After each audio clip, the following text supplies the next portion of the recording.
Hello. Happy Sunday. Welcome back. Woo! It's been a week, right? I'm sure a lot of you have felt the new moon energy. We also have a lunar eclipse coming up on November 30th. And I did a quick video on my Facebook as far as what you can expect with that energy. So if you want to hear more about that in depth, you can check me out on Facebook, Tarot Time with Dana, also linked in the About section of my YouTube. But yeah, there, of course, astrologically speaking, are some major events going on. I feel like this has been all of 2020, but I think the lunar eclipse will help to bring some things to the surface that need to be washed away out of the energy, so to speak. So that's kind of what you can expect after the Thanksgiving season. And yeah, say hello to me if you're in here. We're going to go Aries through Pisces today, you versus them.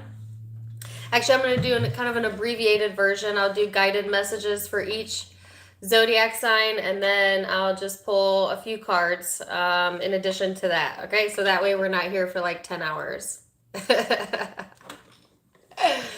Which has been an issue for me. My lives are so long lately. It's taking like almost a week for the live chat portion to upload, and it's driving me crazy. Like the live I did last week, I'm not even sure if the live chat has even published yet because it was such a long video. But YouTube's also been kind of acting up lately.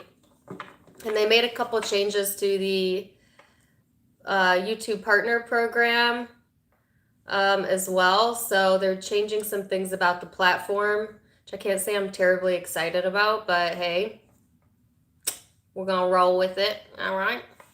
So yeah, talk with me for a second. I've already saged. I'm gonna shuffle my cards real quick. I actually think I'm gonna use a different deck than I usually use today because I have all these beautiful tarot decks over here, and I'm a creature of habit. It's a fixed sign thing, so I always use the same ones. But I actually think I'm gonna mix it up today, guys. So give me one quick second. I'll be right back.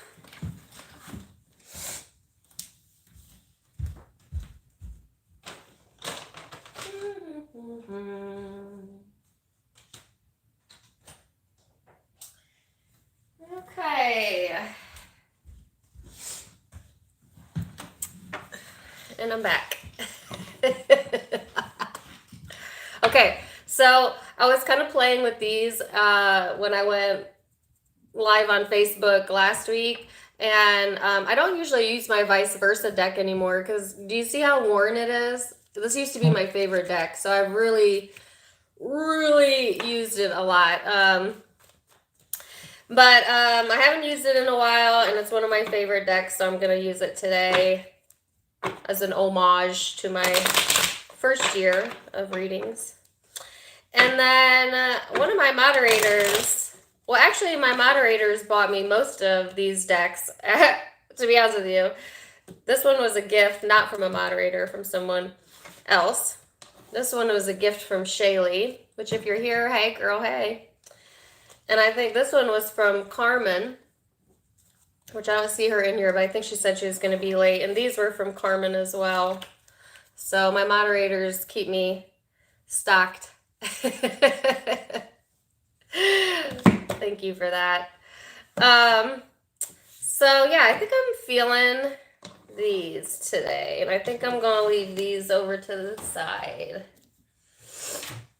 Yas. Let me give them a quick shuffle. Who gave me the vice versa deck? I honestly don't remember, but I do remember it was a gift.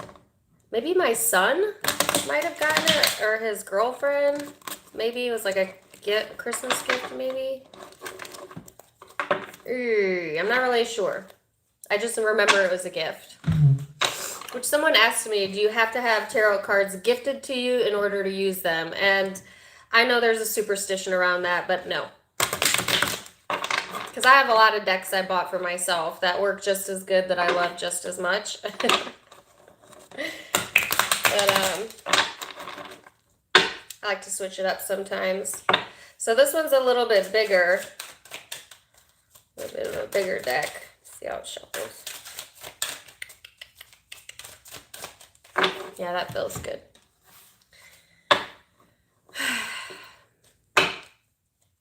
So, anyways, I'm early today, so I don't have as many of you in here, but hopefully the room fills up. Give me a like if you're in here. And I'm going to do a quick meditation before we start, and then I'm going to do a quick meditation between each zodiac sign. If you don't know how this goes, I'm going to get guided messages first, and then do a few tarot cards to solidify the message for you. Thank you so much for the continued love and support. I'm almost to 129,000 subscribers, which is awesome. So the page keeps growing, and it's all because of your shares and your likes and all the beautiful love that you send me. So just know I appreciate you. And I'm hoping that everyone has a really good week, and that we all get messages that are in our highest good that can help us to move forward.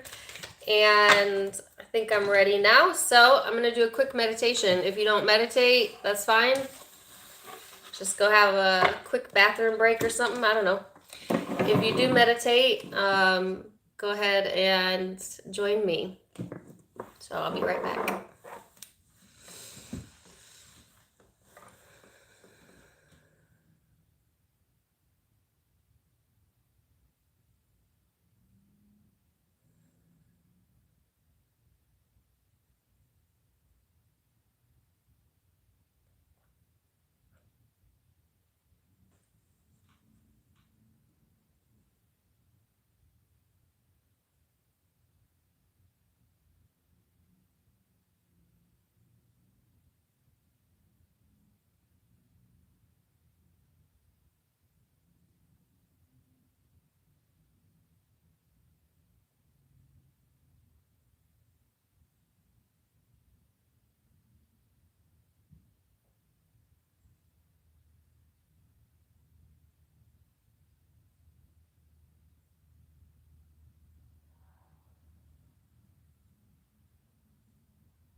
Okay, so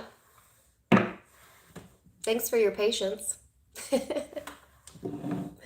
Now, interestingly enough, during the meditation, I was asking for messages for my Aries people as you're first up. And I got a picture of a colon. Yeah, a colon. And then I heard colon cleanse. So that is a really bizarre message. I don't know if your GI system's been giving you problems, or you're looking into like fasting or cleansing before or after the holiday season. Some of you may be looking into like weight management type of information. I don't get that you genuinely need to cleanse your colon, because our natural macrobiotic system is able to cleanse itself without us shoving chemicals and water up our colon. But, you know, to each their own. Some people like the way it feels. But I guess, like, symbolically speaking, because certainly that's not for all of you, it's talking about cleansing your energy, right? And very much particularly cleansing the energy in your gut, which, yes, you can do it with all of those types of things, but you can also do it with meditation, and it's less evasive. I would suggest meditation, but do what you want. And the way that you can cleanse that is when you sit in meditation, Aries, is to watch your chakras light up, you know, from the top all the way down. And then, you know, kind of envision yourself opening up and allowing in the energy to push the chakra back into place, okay? So I don't usually do physical health readings, and certainly that is not a substitute for medical care either. I'm not telling you to not also seek medical attention if you need it. But I feel like for a lot of you, it's really benign type stuff. It's like wanting to cleanse your diet, wanting to cleanse your space, needing to cleanse your energy, needing to cleanse your auras, and somehow that's related to your gut chakra. If you get a gut reaction towards a situation or a person this upcoming week, Aries, don't ignore that, because some of you are having like gut reactions or, you're, I actually feel like you're, for the most part, not ignoring it, but some of you are. Some of you are ignoring an instinct and it's blocking one of your chakras because you are not paying attention to maybe like I said, the reaction that it's evoking in you even. And I felt in the Aries reading that I did just a few weeks ago that the fast car, yes, that's what came up by Tracy Chapman, wanting to kind of throw it into overdrive and to maybe even escape for some of you, or maybe benefiting from that. A lot of times when we get blockages in our physical body, it's because there's something emotionally that we're not paying attention to. So again, there's that gut reaction type of message. Then you got the Saturn card of wisdom. So this is about discipline, structure, responsibility, ambition. And coincidentally enough, it talks about difficulty and straining. So you might be straining yourself too much, or there's a caution here about straining too much. And, needing to, I guess, put yourself in this space where you can allow yourself to be more in control of situations and to acknowledge whatever gut reactions that you're having. All right. I feel like this also talks about maturity and gravity and, like I said, self-control, self-restraint. Maybe that's what it is.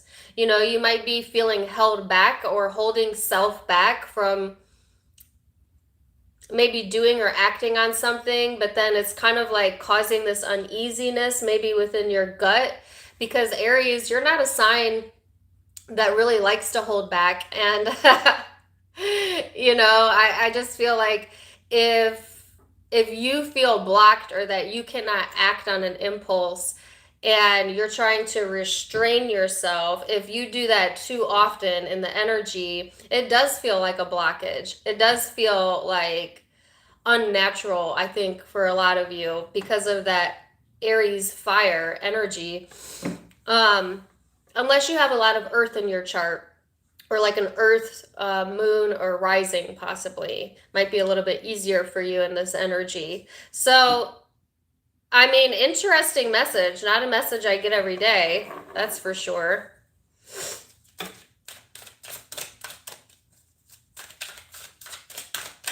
So, let's see. Then you have the Six of Pentacles. No, sorry, this is the Eight of Pentacles. I'm not used to this deck yet. Three of Pentacles. So lots of earth energy, as I was saying. This is saying, again, pay attention to your diet and might be wanting to do some cleansing before or after the holiday season if you celebrate the holiday seasons if you're in the U.S. But this is like really putting something under the microscope, Aries, and figuring out, how you want things to move or work for you moving into the future. And there's this cooperative energy coming in. Some of you are really honing in on finances or work, career, craft, things that kind of, I don't know, draw your attention somewhere else, because I feel a lot of distraction in the energy, and I don't feel it as like negative. I feel it as like a healthy distraction. That's what it is. You need a healthy distraction during this time frame. Somewhere you can place this energy that you've got kind of blocked or balled up, and to like express it or creatively get rid of this energy in a way that like is tangible. So I don't know, like, let me give you an example. For me, when I'm feeling this type of energy, I will go out into my yard, plant some flowers or cook something or do something with my hands or paint, like like projects like that where you can fuel the energy in a more practical way so that maybe you don't get in a fast car and try to escape, you know? It's like, I just feel that there's this situation of brewing here, Aries, where it's like you're needing to you know, hone in on like self-control, and it's like everything you've got to do it, you know? It's like, nope. Yeah, I'm gonna stick to this. I'm gonna stick to this. I'm not gonna react, or I'm not gonna show something, or you know, like that type of energy. Could be in regards to like a family situation, children, or a relationship that you have past history with, that you're trying to distract away from.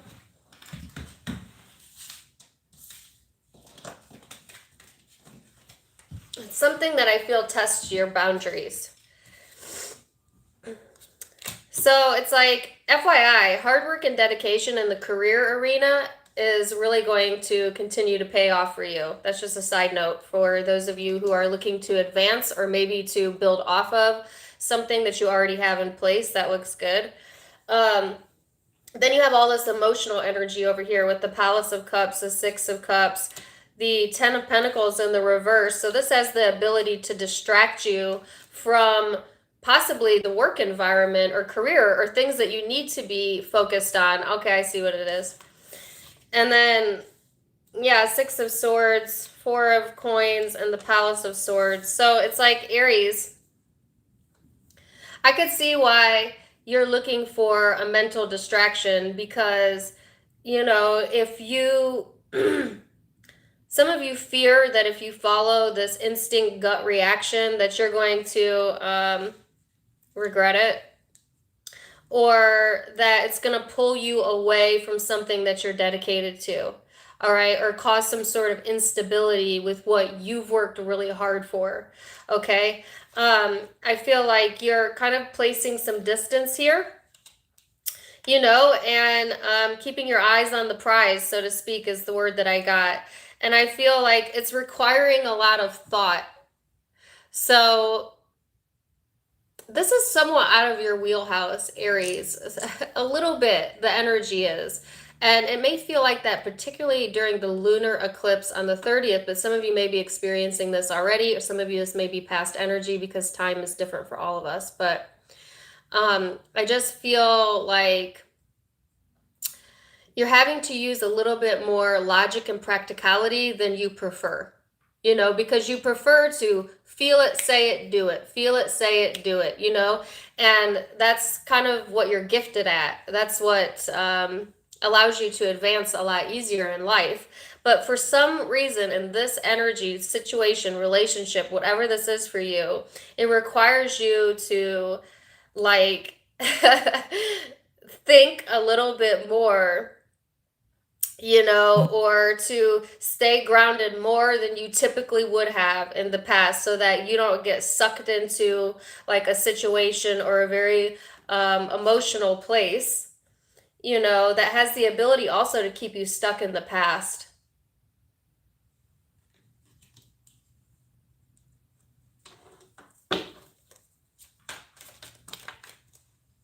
Person you're dealing with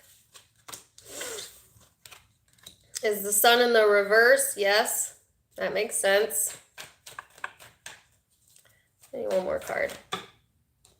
And the Eight of Cups in the reverse. Yeah.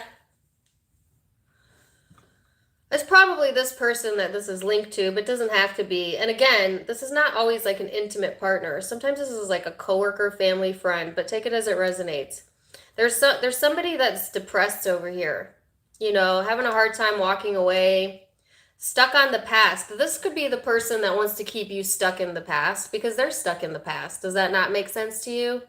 And it's like this person, that's all they want to talk about, or that's all they want to relive, or their behaviors, even though time has changed, this person has not changed like a behavior or characteristic trait that is, you know, something that they've carried from childhood or whatever, from the past into now.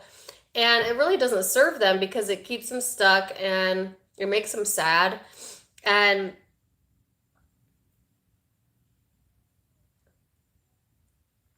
I was going to sneeze and then it went away. It has the ability to drag your energy down. So it's like, you know, placing some distance possibly, or like when you speak to this person, say this is someone, you know, in your family even, or in your everyday life for some of you, so you can't necessarily like separate yourself from this person, but they're like the biggest Debbie Downer of all the Debbie Downers, something like that. This is just an example.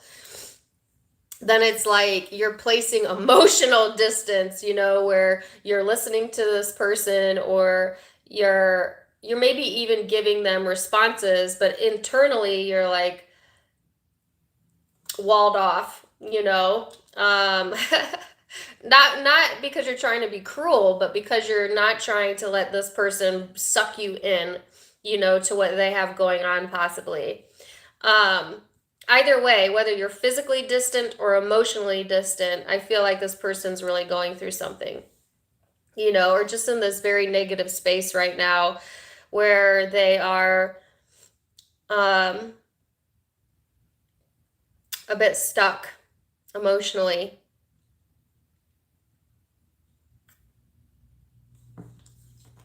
So, yep. You could be dealing with Leo. Any of the fixed signs, Aquarius, Taurus, Scorpio, Leo. I have lots of Earth, Capricorn, Virgo. I have all the signs. I have air, I have water. It could be any zodiac sign. But the predominant one I'm seeing is Leo and a fixed sign. Or a fixed sign. But take it as it applies. Okay. That's interesting. See what happens when I get new cards? Or when I use, they're not new, but when I switch it up, it's unpredictable.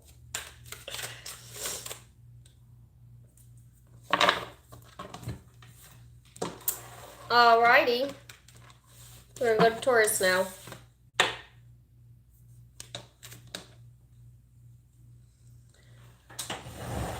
over here, I'm gonna drink of water real quick.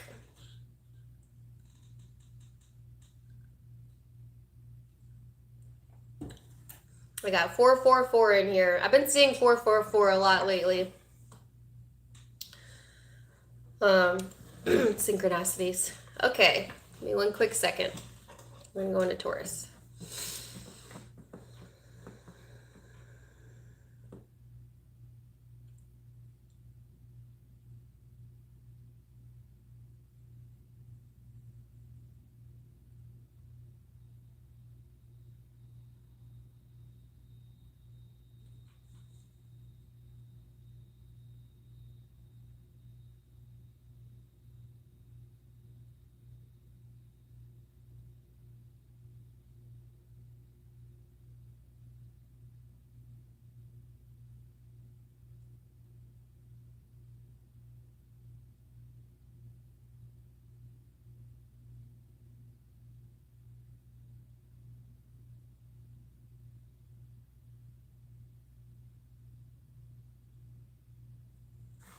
Okay, so Taurus.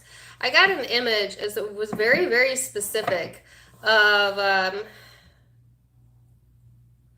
it looked like a flower, but then as the flower opened up, a pearl popped out of the top of the flower. And then my mind kept wanting to make the flower a clam because that would make more sense to me, or an oyster, or whatever holds a pearl. But it specifically showed me a flower. And then I got the word born, and then I got like a million songs. I got Born This Way by Lady Gaga. I got Born in the USA by Bruce Springsteen.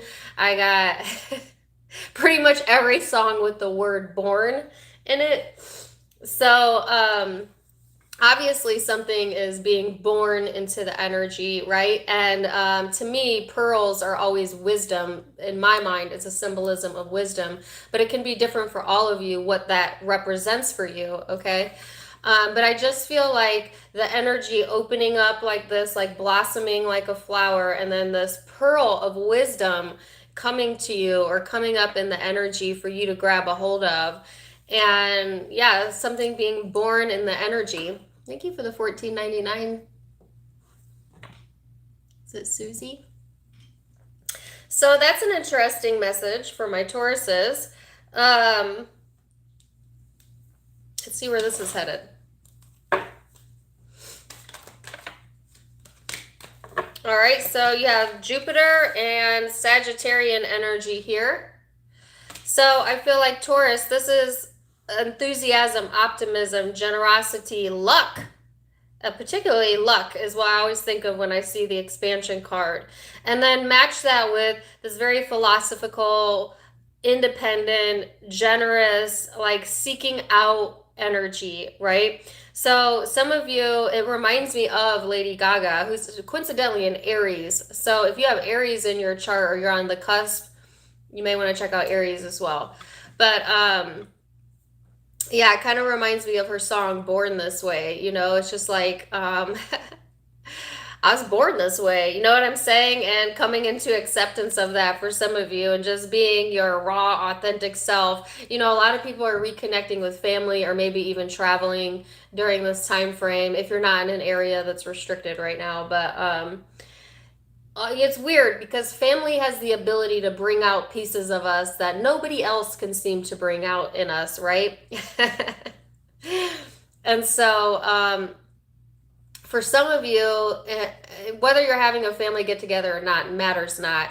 But there may be like a construct of you in someone else's mind that you feel is restrictive to who you actually are, right? You know, because oftentimes too, our family, they envision us as we were as children, and they have a hard time understanding that we constantly change and adapt, you know, and grow. And sometimes they always want to pinpoint us as we were, but not who we are now. And I feel that energy or that message coming up, you know, like someone saying, I was born this way, you know, you may not acknowledge that, but this is me, like this is me, you know, type of energy.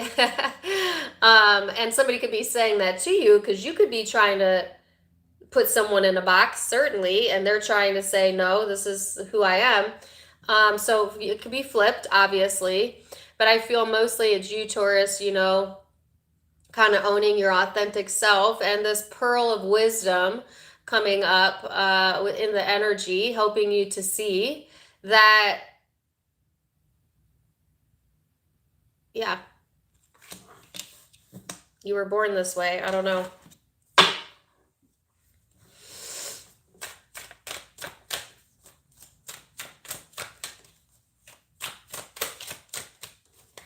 I feel like I've been getting a lot of these messages for you lately, Taurus, where it's like wanting to be more outside of the box or, you know, wanting to try new things even. So I feel like a lot of you, this is kind of, sorry, a repeating message. I don't really remember what the message I had for you last week, but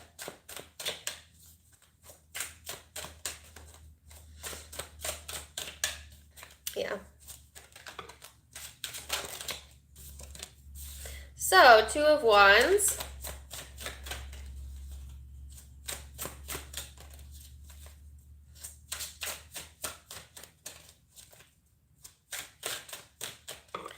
So, to me, the energy here, and this is Taurus energy also showing up, is like being of two minds or two different directions this could go. And here's more Aries energy. So some of you definitely are dealing with one or have that in your chart. And I get a lot of Aries, Taurus energies when I do the weekly and then the death card.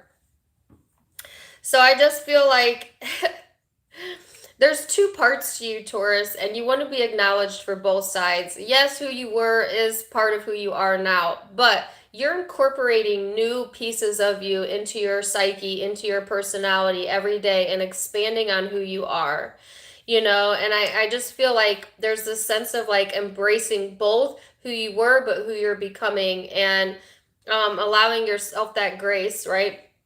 This is wanting to be more in control of your empire, of your life, and there may be some changes coming this way. You could be dealing with Aries or Scorpio this week, and I just feel like it's gonna go one of two ways.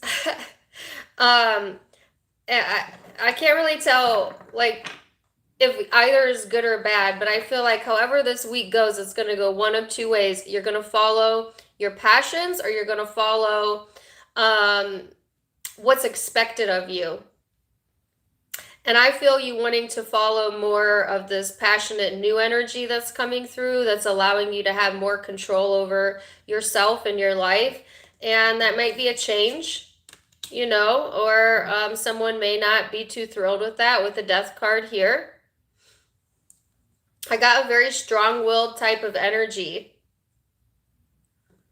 Taurus is a very strong-willed sign, as you know, you are a fixed energy, so that tends to make you a bit stubborn, which other people may not care for, but it serves you.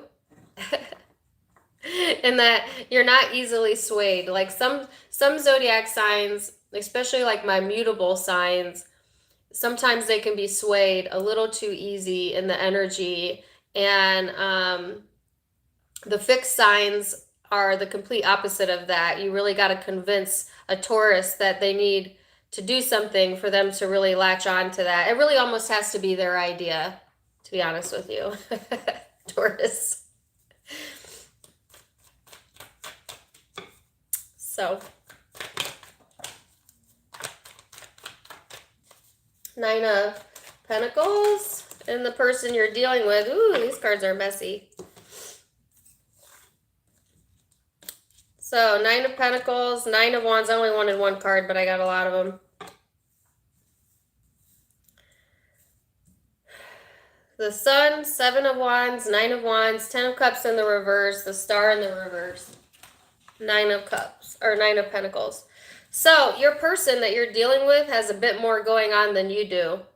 And I don't think I've done the Taurus reading yet. I'll probably do it tomorrow. So we'll go a little bit more in depth. But I feel like whoever this is that you're connecting with, Taurus, they are trying to stay on the brighter side of things, you know, and yet not being fully open, okay? And yet wanting you to come towards them. So a bit of contradictory energy. It's like, see it from my point of view, and I feel like, not that you're not willing to see something from someone else's point of view, but you certainly know at the end of the day what your point of view is, you know? But I feel like this person is not feeling emotionally satisfied in their life, or what's going on with them. A bit of illusionary energy here with the Star in the reverse, you know, kind of losing faith or hope at times, and then going into this more peaceful self-sufficiency energy. So to me, this is like black and white energy, you know what I'm saying, where it's like, I don't think this person knows who they are. And I know cross-watchers are going to be mad at me for saying that, but and feel free to flip it. Or maybe they know who they are, but they have many different facets to them. I just get this sense of like, you know, knowing what they want and wanting you to come on board with that. But yet they're not emotionally fulfilled in their own situation right now. And so you're hesitant to come on board with that because it's like, well, I kind of see your struggle, you know, and so I'm going to do it my way, maybe. And then this person trying to show you this more self-sufficient side to them. But I feel you don't trust it. And it could be that you've gotten some pearls of wisdom in the past or leading up to the now that have shown you this person's real colors.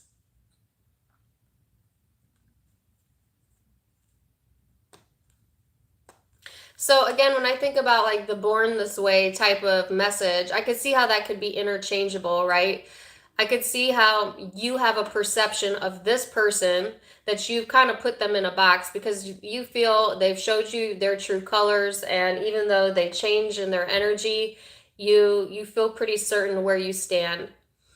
At the same time, and this often happens in life, it's being mirrored back to you. Maybe not from this person, but someone else in your life does this same thing to you. Puts you in a box, thinks that you're a certain way. It may or may not be this person. So I feel there's an equal exchange, even though both consciously aren't aware of it. Life is funny that way, you know?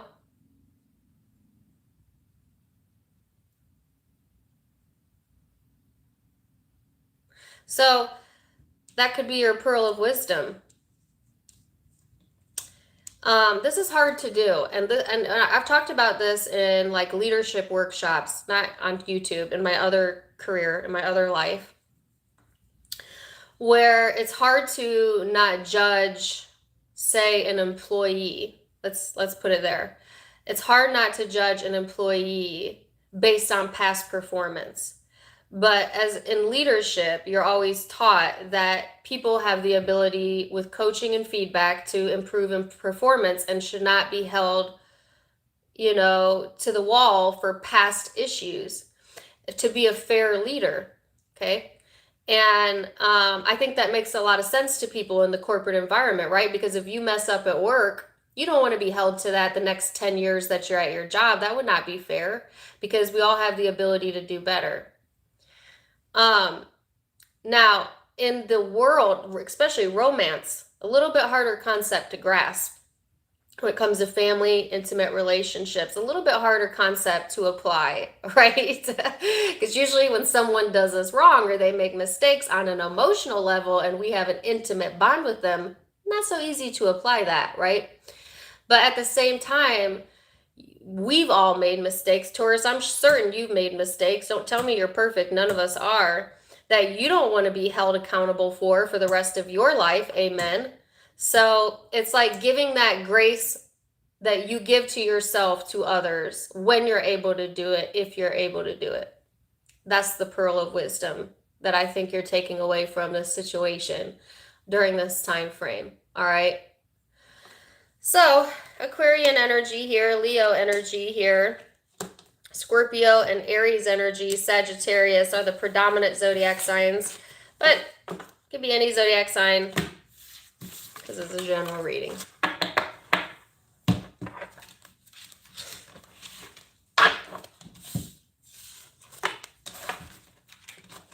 And I didn't see who was in my chat that was being rude to me, but it looks like my moderators got it. So thank you guys. Appreciate you.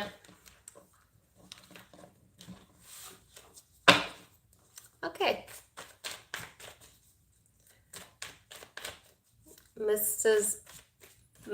Blue, Mr. Blue. Oh, they're in there. They're in here a lot, but they change their name sometimes.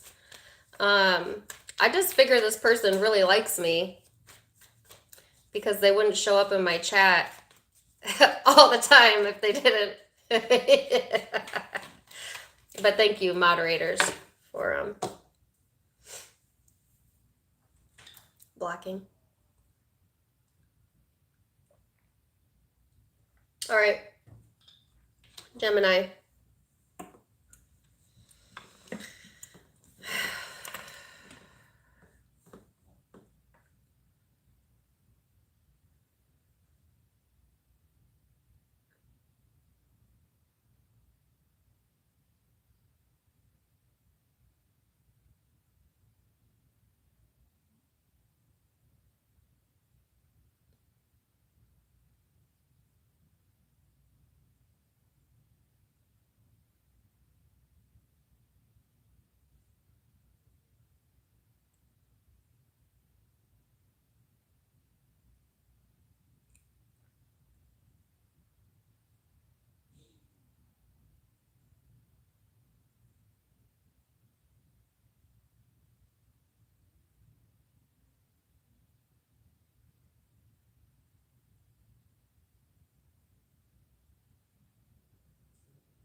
Okay, I'm getting weird stuff today.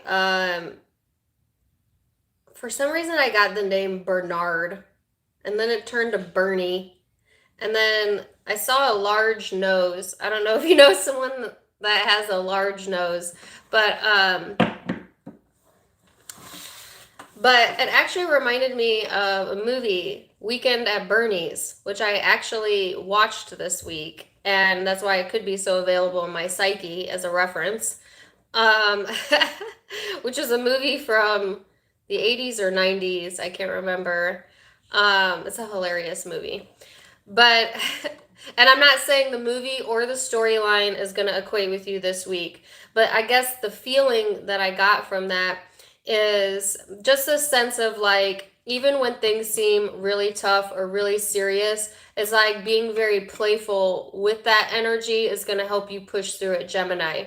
Because that movie is somewhat of a dark comedy where, you know, they're in this kind of treacherous situation, but they somehow make it into a party, they make the best of it, and oh, by the way, it turns out just fine. You know what I'm saying? So also really good movie. Super funny. But yeah, it's just like kind of making the best of what would seem like maybe not the best, right? And learning how to do that. And I feel, Gemini, some of you don't really want to hear that because you've been doing that or you've been trying to do that for a while. But it's like just finding the humor or the laughter in your life will help.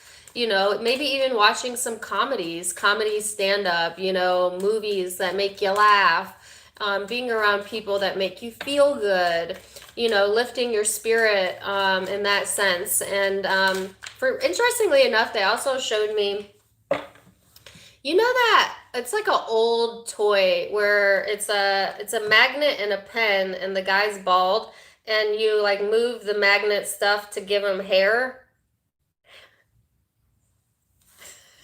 Do you guys know what I'm talking about? Do you know the name of that toy or game or whatever? It's really old.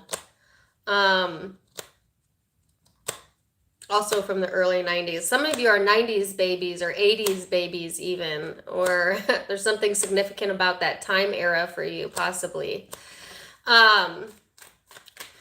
It's kind of like Etch-a-Sketch. Yes, it is kind of like Etch-a-Sketch.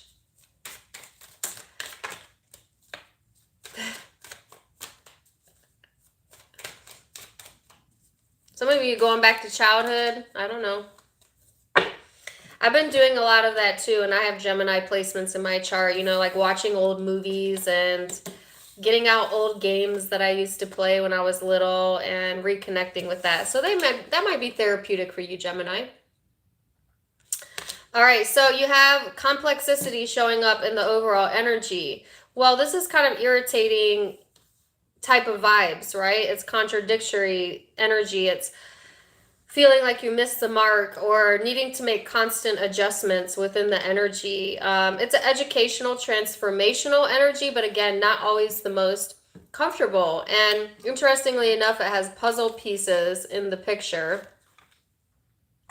So again, you know, kind of putting your brain into a space that's a little bit more light, a little bit more freeing will help, I think, lift this complex energy that you have going on. Because I also got an image of like the smoke cloud coming off of someone's head, like just letting off steam, or you might blow up or explode if you don't channel this energy in a positive way. You know, mind blown, that's what it is. Yes, thank you. So mind blown, you might have had your mind blown or get your mind blown about something. It's like, wow, that is mind blowing. Something like that going on in the energy. I honestly can't tell if that's a good thing or a bad thing, but I also feel like there could be some mental exhaustion that you're coming out of. And of course, the eclipse is going to help, you know, to bring any indecisiveness in the energy up to the surface. And where's that indecision coming from? And what does that look like? And yeah.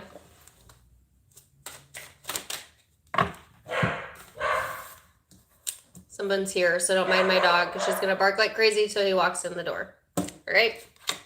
Can't help it. All right, so Palace of Coins, Seven of Swords, the Four of Cups, and the Palace of Swords. Did I say that? Palace of Coins? Yeah, Seven of Swords. Yeah, I mean, I don't know how much more exhausting this energy could be, but look at the depiction. Like, some of you could be sitting in a very comfortable environment and yet still feel uncomfortable in it. And the discomfort is not coming from anything external from you. It's coming from some sort of internal dialogue that you have going on that is not allowing you to feel lighter in the energy, as light as you could. Okay, so and then I heard mind games, mind blown. You know, your mind is playing tricks on you, Gemini, I feel, because you have almost luxury available to you or around you, or if at minimal comfort available to you. And Spirit's wanting you to go more towards what brings you comfort. And for some of you, what brings you comfort is like things that make you laugh and movies and things that stimulate your brain. Because when you go into the emotional space, it's like you kind of go into a fear state almost, you know, and there's a lot of subconscious emotions. And for some of you, you might be going through, on a higher scale, just this feeling of exhaustion. On a lower scale, downright depression. And I feel it as temporary. And it's all in the way you're thinking about it. And this is really similar to the last reading I think I had for you. So,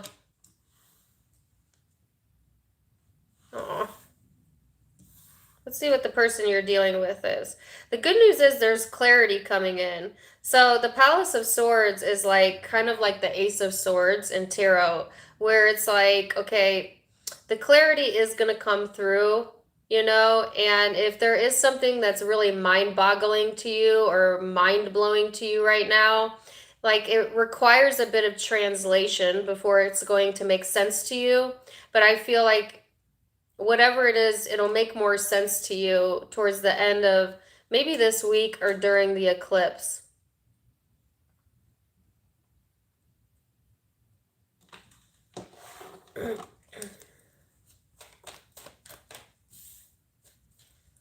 Seven of Pentacles.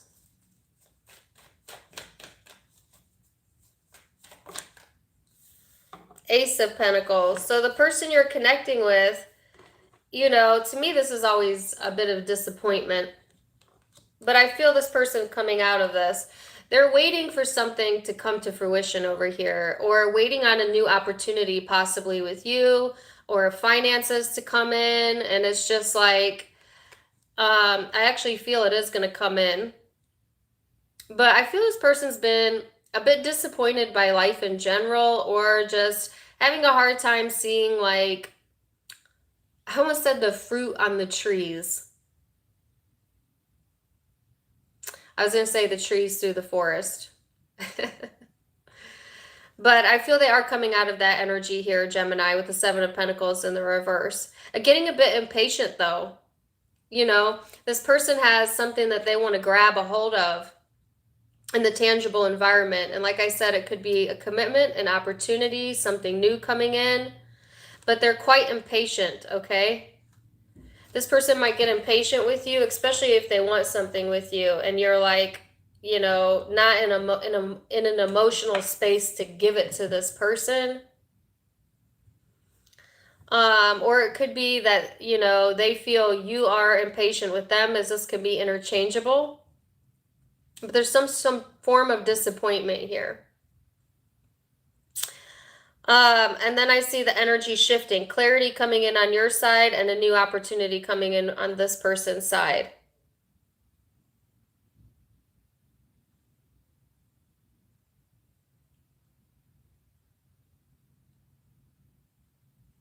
So, could be dealing with earth, air, water, particularly Pisces, Scorpio, Leo, Virgo. but it can be any zodiac sign, right?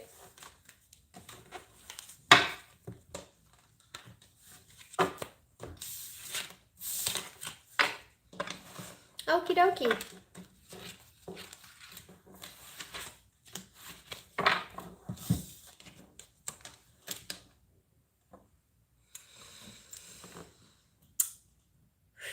Cancer. So Cancer, your reading really threw me through a loop yesterday. If you haven't checked it out, go check it out. Or if you have Cancer placements, moon or rising, that might also apply to you, as well as Venus.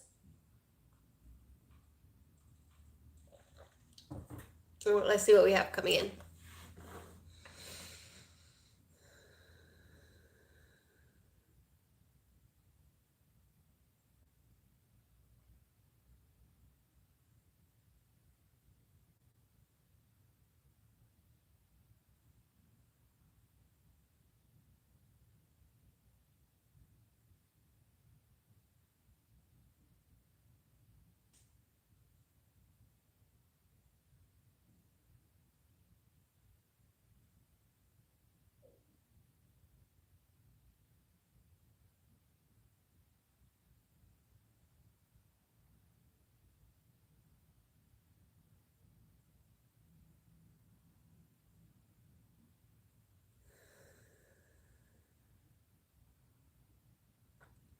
All right, so I got an image of the moon coming down and someone grabbing it, and then multiple hands also grabbing onto it. So to me, the moon represents intuition, obviously. But the moon illuminates a lot of things that we keep hidden. And then right after that came in a song by Sarah McLachlan. I don't know if that's how you say her name. The Arms of an Angel. So I feel like there's messages coming down from spirit or from the moon. Could be during the eclipse, but it'll be different for all of you. You could be highly intuitive during this time frame, but it's like what you're tuning into, Cancer, is the energy of not just you, but someone else as well, and like being able to feel that person's emotions out or energy out is what I'm feeling, because I heard empathy. But it's like you might even be tuning into collective thought if you are a channel or a medium yourself.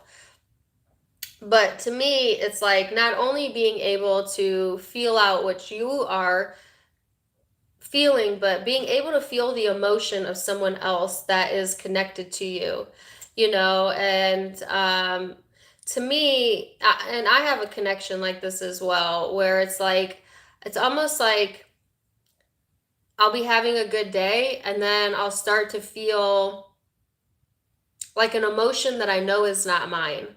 And I can usually pinpoint whose energy I'm picking up on, and then I'll reach out to that person or, you know, ask them later on, are you feeling that? And they were like, yes. You know, like that type of exchange or interaction could be taking place during this time frame, where it's like you just pick up that someone is feeling something or that needs you, or that you get this inkling of like, ooh, I should call that person, or, you know, and I feel like it'll be divine timing. It'll be right timing.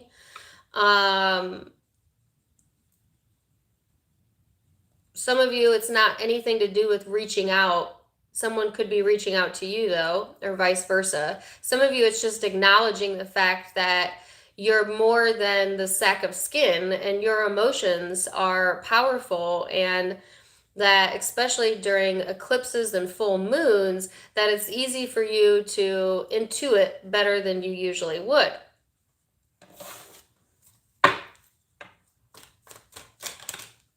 Oh my God, I cannot make that up. Do you see what card that is? It's the moon. It's the moon. Feeling your feelings, instinct, intuition. Everything I just said is what this card represents. All right. It's your emotional self, okay? And interestingly enough, it has a pearl and a seashell. So some of you are connected with a Taurus, possibly. because they had a pearl. I saw a pearl in their image, or you might have that in your chart even. This also represents Piscean energy. So, I mean, yeah, there's some more just validation that what you're feeling is genuine, you know, and that could be your pearl of wisdom this upcoming week. And that's a really beautiful song. That song used to make me cry every time I would listen to it. That song actually has special meaning for me personally. But the High Priestess, yes. Some of you are intuitive.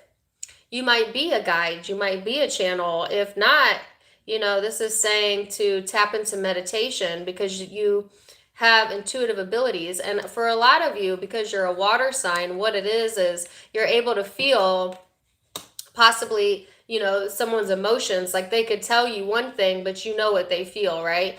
It's like having someone sit next to you and say, I love you, but you could feel their energy pull away, or for them to say, I hate you, but you could feel the love emanating from them. You know what I'm saying? And it's like, it don't matter what they say, because you know how they feel. That type of vibe here. So yeah, card flight. There we go. 2 cards. So then you have the Fool, the Tower, the 8 of Wands, and the Judgment. Ooh. So I feel like, yeah, there's some sort of... Now, some of you are connecting with Aries or Scorpio, or Libra even. But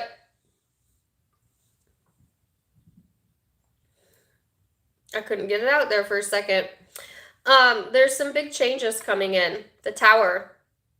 And to me, some of you might be getting like psychic downloads. Some of you may not even know that you are gifted, and it's just going to kind of feel like it's coming down on you all at once. But the truth is, it's always been there, okay? And for others of you, because not all of you are in that category, it's just like trusting your intuition, you know, and having some sort of new beginning after major changes coming through.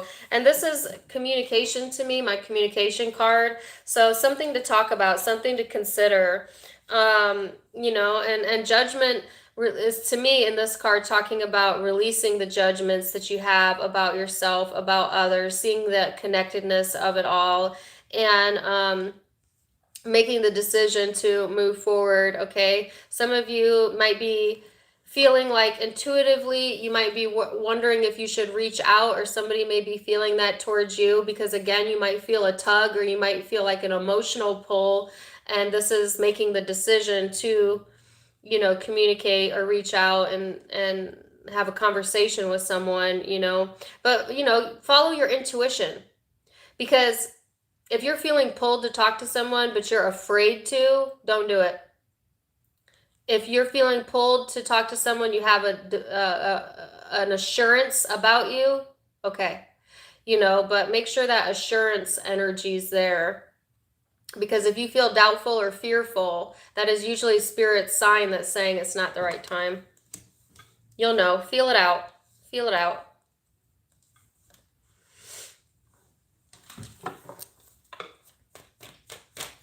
This person is in the 9 of Swords in the reverse. And the Strength card. So I feel like this person is in sort of what would be considered like a mental prison. And this is definitely, if this is resonating with you, go watch the Cancer reading I posted yesterday, because this is very similar.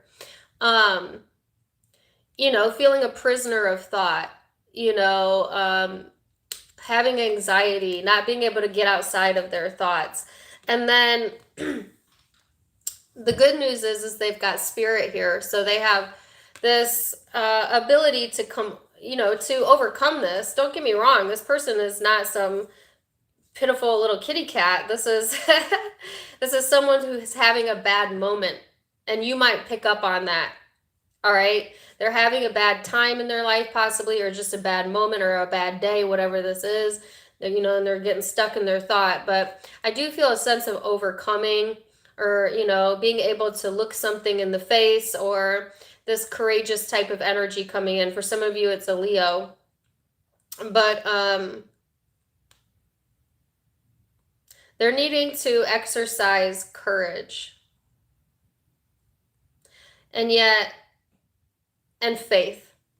And yet, feeling like maybe they don't have the energy to do that, or that it's out of reach. That's just, their thoughts are lying to them, obviously. That's not the truth. But that's how they feel. So, could be dealing with Leo, Scorpio, Aries, Pisces, Taurus, Libra, Capricorn. Those are the primary zodiac signs I have, but it could be any zodiac sign, as I always say.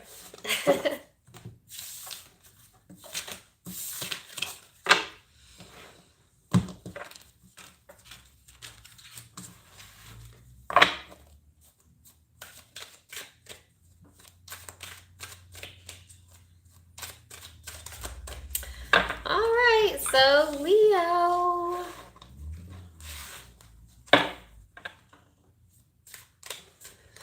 I love waffles, personally.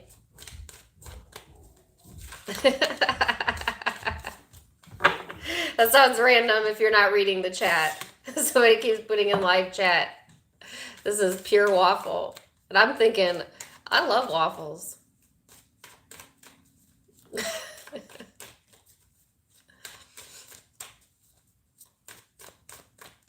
All right, so Leo, let's go to you real quick.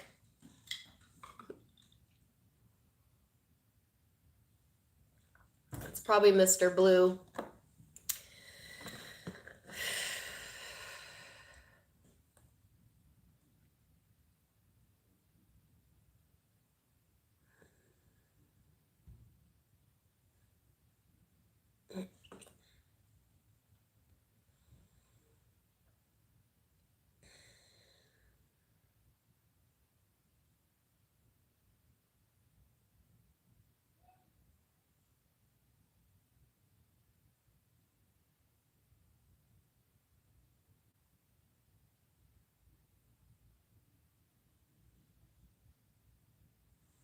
Okay, so that was quick.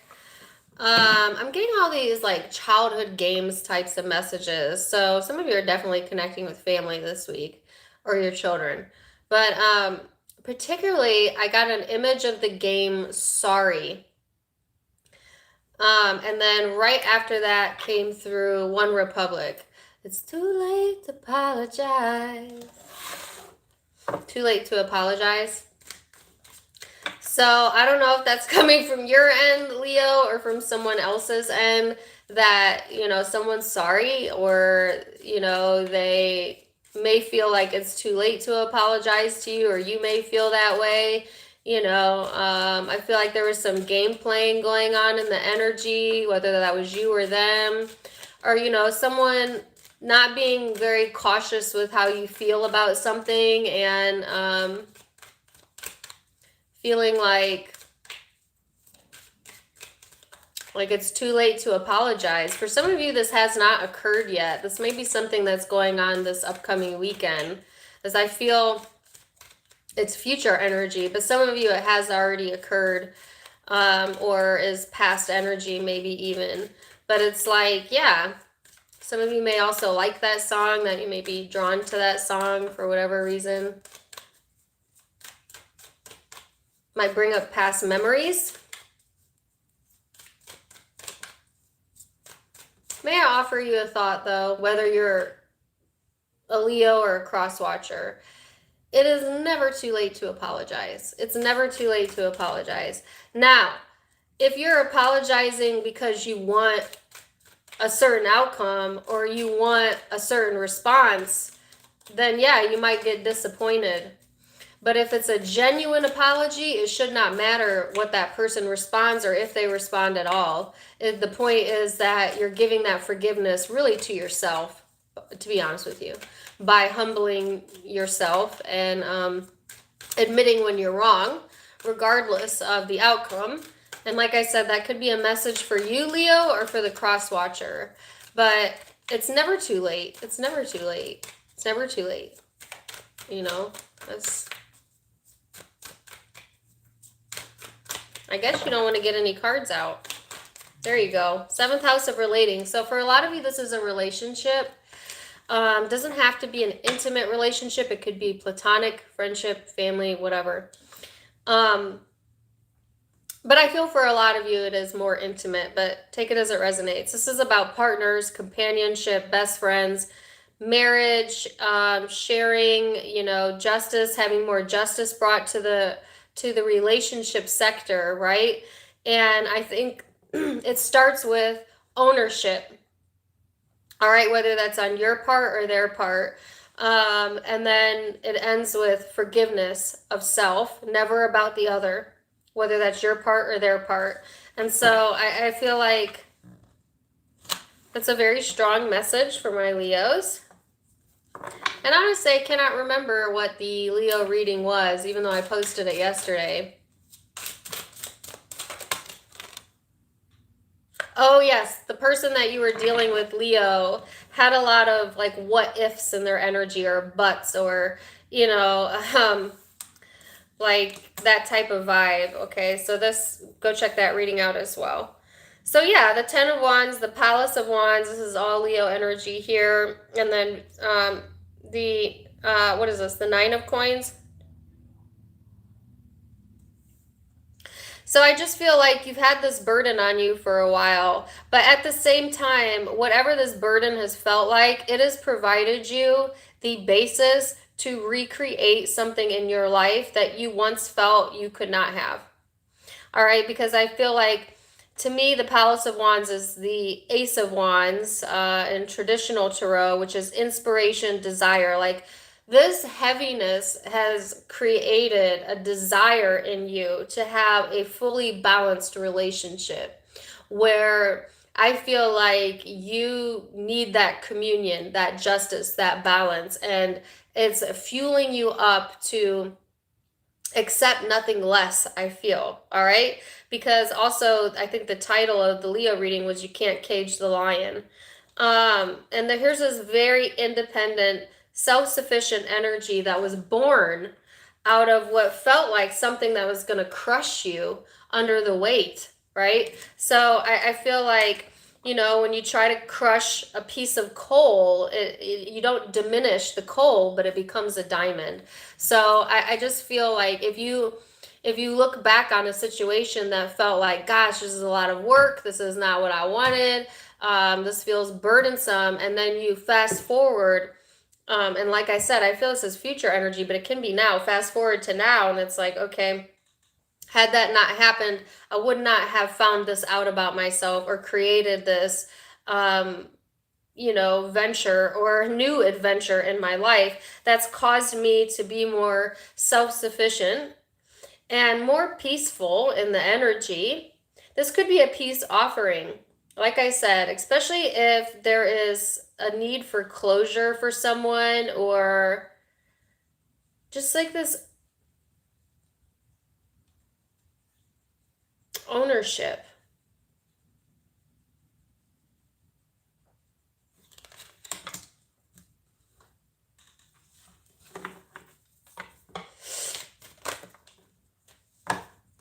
Queen of Swords, Judgment in the reverse, Knight of Swords in the reverse.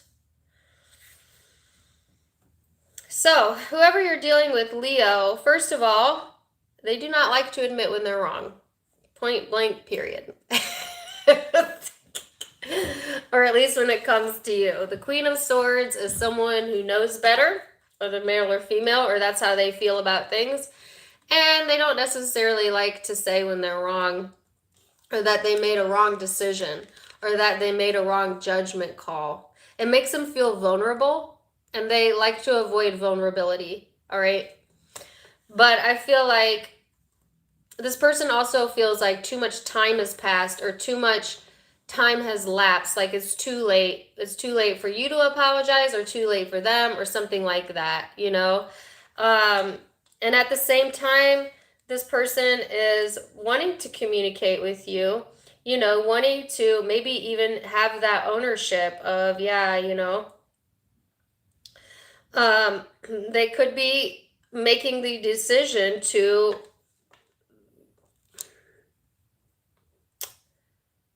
say whatever it is they've been suppressing, or I get like a relatability, wanting to be more relatable even to you, or to communicate clearer to you. And of course, this could be vice versa.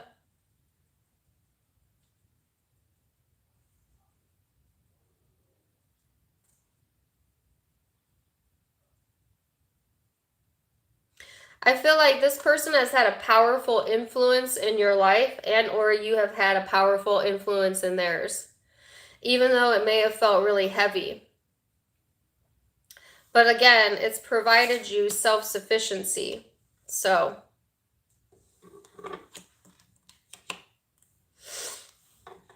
yeah, I'm going to leave it there. You could be dealing with air, Aquarius, Libra, Gemini, fire, Aries, Leo, Sag, and earth. Virgo in particular. Can be Scorpio as well as Sagittarius.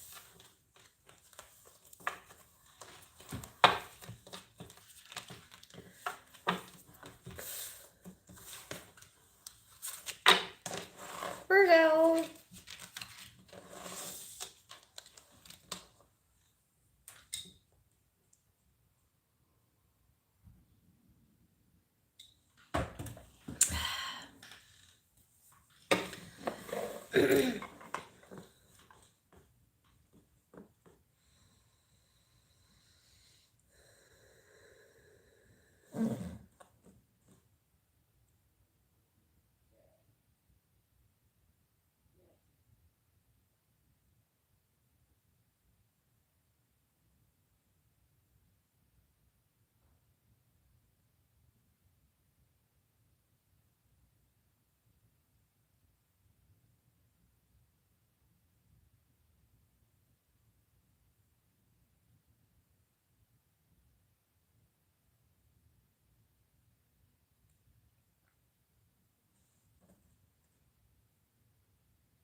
Okay, so Virgo, I had like two very distinct songs come in, and I have no idea what the correlation is, but I had I wanna lay you down on a bed of roses. Is that Bon Jovi? Possibly Bon Jovi. And then I had I'm a Little Teapot. I'm a little teapot, short and stout. And then I saw a hand reaching through like a dimensional doorway onto the other side, and then break on through to the other side came in. So lots of symbolism in those songs, you know. It's all this variety of romance, and then children, and then breaking through some sort of barrier into the other realm. And I think I got that in last week's live, that there was a new paradigm shift for you. So I guess that would make sense to me. But it's a barrage of messages, and also you might be a little bit messy with your emotional self during this time period, okay? And I feel like it's because you're seeking out some new, I don't know, new ways of thinking, or you need to switch up your maybe even habits or patterns during this time frame, because I just feel that you're being called to change some areas of your life that maybe you've been a little bit resistance towards, or you developed habits towards, because the ninth house here is all about seeking, right? It also talks about your faith, belief structures, religion, your aspirations, and spirituality, which I've been getting a lot for you. So,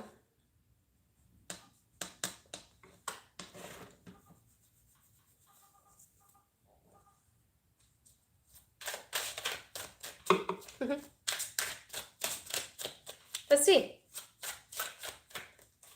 For my Virgos. 5 of Cups. No, 4 of Cups, sorry.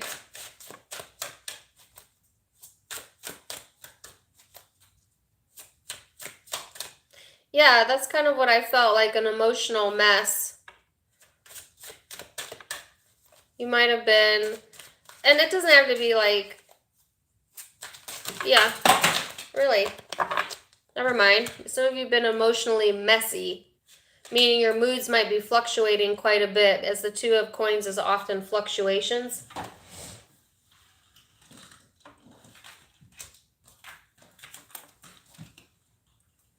See?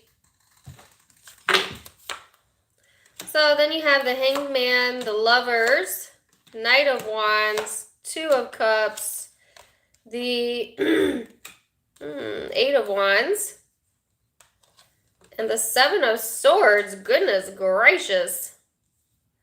So Virgo, it's like, and I did not mean to get this many cards, but I'm going to read them. It's like this emotional messiness, then seeing something from the other angle. I feel like this is in regards to a specific relationship. For a lot of you, it's going to be an intimate relationship, someone you have a soulmate type of vibe with, but it doesn't have to be, because we have lots of soulmates in our life. But I feel like, you know, there is like wanting to take action here, and yeah, being guarded, being defensive, not trusting, you know, someone maybe, like fearing the worst here and fluctuating in the energy. That's what the messiness is about. It's this fluctuation in how you feel and what you think, and how you feel and what you think. And it's like, well, I don't feel very happy sometimes. So am I happy? Is it because of this relationship that I'm not happy, or is it because of this? You know, and like kind of looking at like external components of your life. Like, where is this coming from? You know, and I think the breakthrough here is understanding that the emotional issue is coming from internal dialogue, not so much external people. Although our brain plays tricks on us that we think it's other people's fault that we feel bad. Well, if that person would treat me better, or if that would go better, I would feel better. And that's called conditional love, meaning when the condition changes, I will feel better. But see, the problem with that is you are an unconditional energetic vibration in a human body. And unconditional love knows no condition, meaning you're here and designed to feel good no matter what. That doesn't mean you tolerate bad behavior. That just means you don't allow it to affect your emotions and psyche to the degree that it pulls you out of alignment with who you really are. That's kind of like a high level overview. But it's like, some of you are looking external to you like, well, I'm feeling this way because that didn't go my way, or because I've got to go to work tomorrow, or it's because of this and it's because of that, and it's everything outside of you. And it's like, no, there's something going on inside that's not allowing you to enjoy life or the ability to live and to be a conscious creator. And it's taking away from that blessing. When you take away from that blessing, it makes it hard for you to stay grounded in the energy. So you start seeking validation maybe, or vacillating in the energy maybe. But so it's like taking all these actions, but not really getting to the bottom of what it is. Sorry, this is really deep, and if it's not resonating, then just catch me next time, because this is specific. It's like, take ownership of the relationship between you and you, your ego self and your higher self. How do you feel about you? What thoughts are you saying to yourself? Are you saying deserving thoughts, or are you placing yourself outside of that? You know, and pay attention to that, because when you start feeling good about yourself, Virgo, and then you emanate that, you become a gift to everyone who meets you. Meaning people will treat you better because you feel good about yourself. You know, situations will unfold naturally for you because you feel good about yourself. That's how powerful your thoughts are and your emotions. There might be some deception going on within a relationship that's causing some defensiveness. And no, I don't think that's all in your head. I think, you know, you're perceiving it correctly, but I feel like your emotional response is what you need to take control over, because you have control over that, right? And then the vacillation will stop. So when it's like, you can not affect me in that way anymore, then it's like the facade comes down, the truth comes out, the defenses go away, the perspective is gained, you know, and the correct action is taken. There's a lot going on this week, like emotionally feeling a bit detached from someone that you usually feel very attached to, gaining some sort of new perspective on why you're being so defensive, and maybe even uncovering some truths or lies within a specific connection. And that's helping you to take the next best action.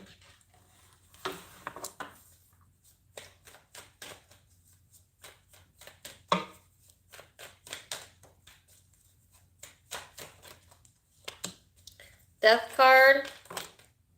Man, I don't know all these cards. We're going to be here all day. Death card, King of Pentacles in the reverse, Eight of Pentacles, Emperor, Eight of Swords. So, whoever you're connecting with, they're letting go of some things, and I think they're letting go of some things that they've really held on to for a really long time. It's like turning their back on things that they can't control, obviously, but very stubborn energy. I'm not going to lie. This person's very stubborn, or at least being very stubborn. Like, they want to be in control. They may have a very big dominating energy with the Emperor here, and yet they feel like they're kind of stuck, you know. They're trying to chip away at how they feel about something, or, you know, to place their attention into other means in their own life, because they feel like, I think, a sense of restriction, which is self-imposed. It's really just coming from the stubbornness, you know. There's a refusal to change for some of you. But I feel like there's something that, there's a song that wants to come through, Dead and Gone. Dead and Gone. And this person's trying to distract so that they can stay in control, right?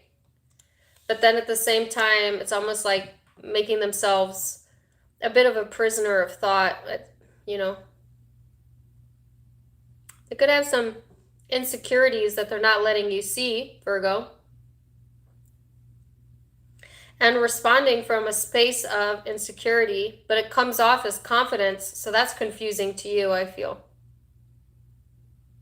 I mean, I could probably do like a 3-hour reading on this one. I'm just saying. You got some complex stuff going on, so I'm going to leave it there for the weekly, but your extended reading will be out later this week, so I'm interested to see what that is. So check it out. Aries energy. Scorpio energy. I mean, I have pretty much every zodiac sign here. Sagittarius, Leo, Gemini, water, Scorpio, Pisces,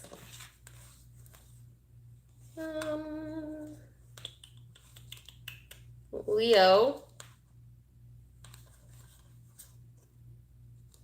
Yep. Those are the predominant zodiac signs.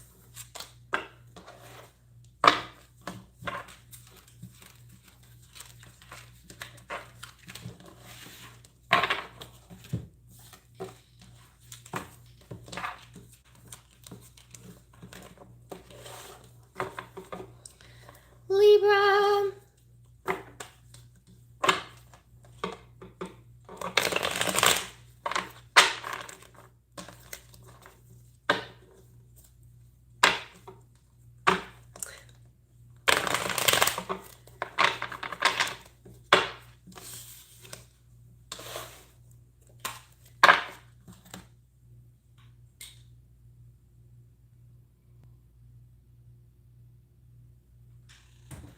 All right.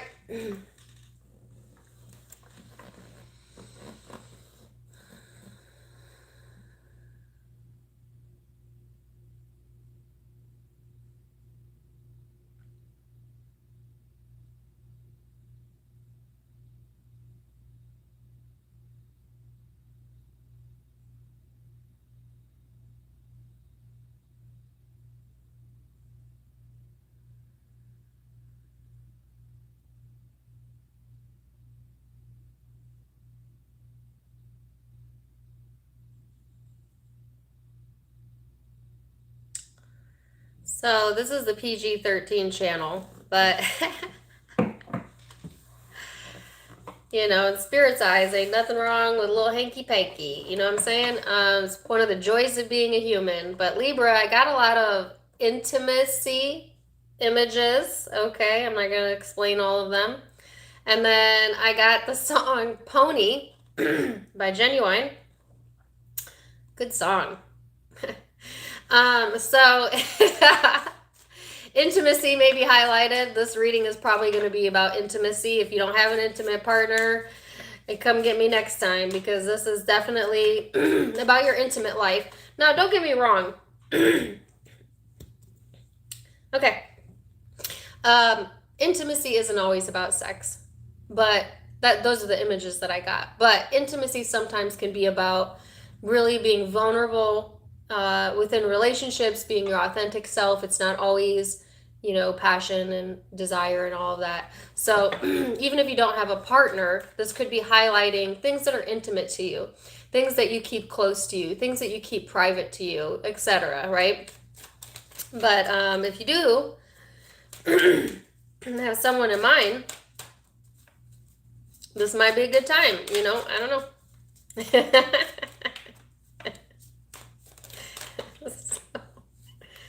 Oh, wow. Oh, you got too many cards here.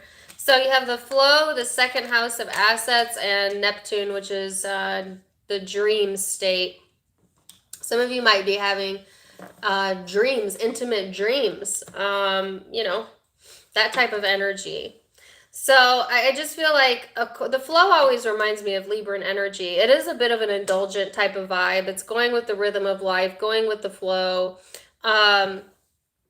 Your possessions and material world are showing up here as well. But oftentimes the second house talks to me also about worthiness, and it also represents Taurus energy, which you could be dealing with. But Taurus energy is a very sensual, voluptuous energy. I would say of all of the zodiac signs, Taurus is probably the most geared towards that of the zodiac signs, because they love satisfaction. So you might be searching for more satisfaction in your intimate life, in your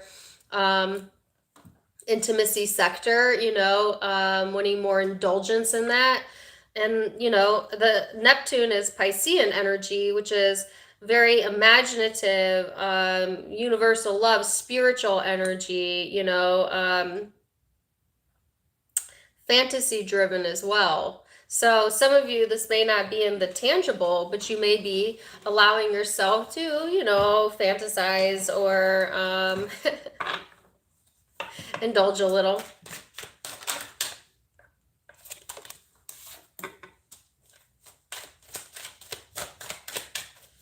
Queen of Cups. This is also highlighting the sacral chakra. All right. So say you have blockages within your intimacy, say you're not comfortable there, or you're not feeling that type of vibe. You may feel some blockages there. You may feel some heaviness in the sacral area, maybe even back pain or cramping. That's just a FYI, whether you're male or female. You might want to do some sacral chakra cleansing, which you can do through meditation. There's lots of videos on YouTube about how to cleanse your chakras. But the best way to do it is through meditation. Because I don't know, I just feel that being highlighted for whatever reason during this time frame. So Queen of Cups is a very intimate energy. Queen of Cups is very empathetic, but also a sensual energy. All right, so I feel that for a lot of you. Okay. I'm going to go off that topic now, but I just feel, Libra, there is this sense of just wanting more emotional fulfillment in your life, you know, and allowing that to come in through imagination, through fantasy, through escapism, you know. Some of you may feel like the practical reality or even your assets or material world is more important than your spiritual ethereal self, but I promise you it's the opposite of that. If you take care of your spiritual ethereal self, the material world will line up for you. And the quicker you get into that knowledge and into that flow, the more you'll see evidence of it in your life. So I feel like this week, even though you want to be drawn to the more material world, I think you're more interested in kind of escaping that, to be honest with you, to escaping the 9 to 5 or the daily ho-hum. And it's like wanting to go into this more, I don't know, fantasy-driven state. Why the Page of Swords? So, yeah. I also feel like some of you could be reconnecting with someone from your past during this time period, or even children or your inner child with the Six of Cups here. There's a lot of youthful energy showing up, whether that's you or the people around you, or you're just feeling more youthful. You know, I feel like there's some sort of manifestation also coming to fruition here. And I feel like it's something that you've dreamed of or imagined is coming into the tangible or coming down from the ethereal. And yet there's all this skeptical energy here. Don't trust it. You know, like that type of vibe, which Libra, you're very logical in the way that you think. You like for things to make sense to you. And I feel like this is a very elusive energy, so you can't clearly see through it, and that makes you not really trust it. And it could be your own spirituality that you're toying with, or a spiritual connection you have with someone that is not always in, you know, showing up for you in the practical, in the way that you think it is.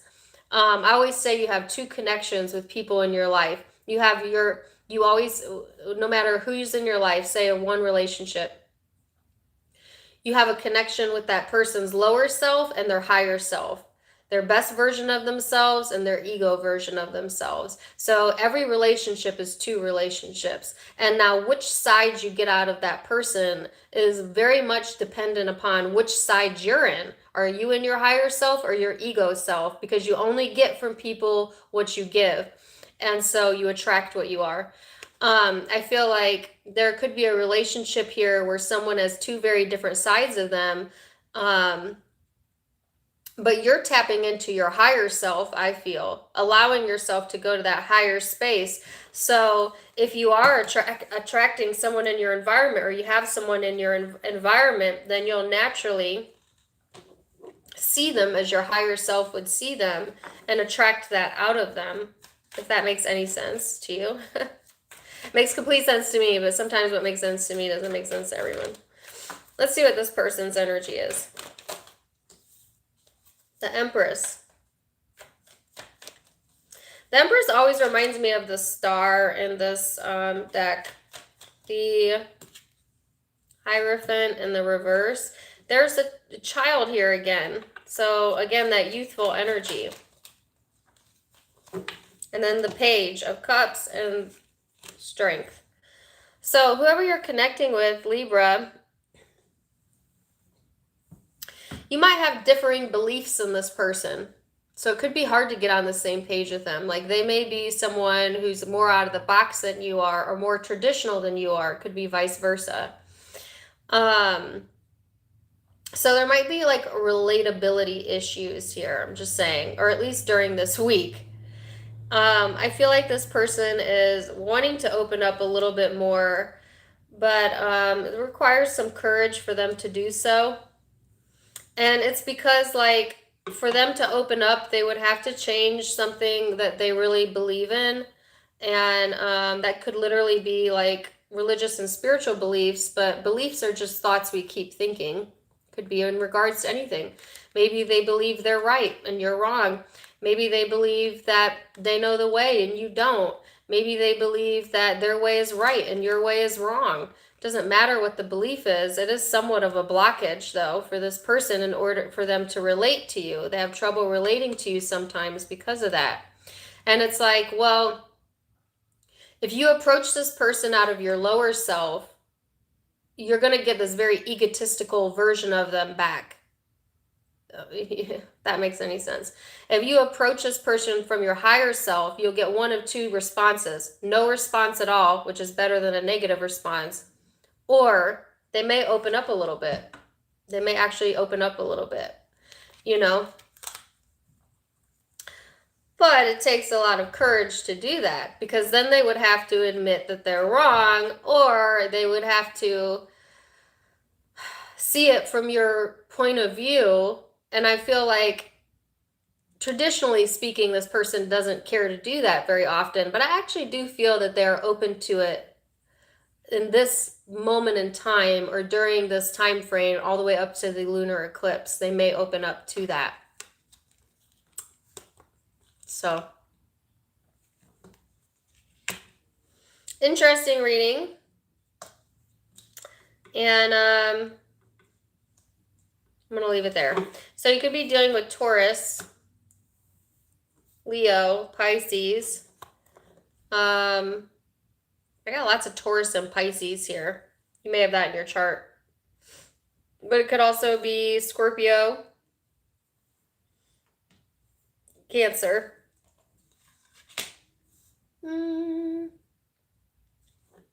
Those are the predominant zodiac signs I see. Or another Libra even. But again, I don't know how many times I can say it. It can be any zodiac sign.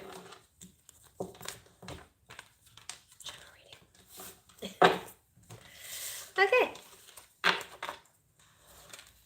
That was Libra.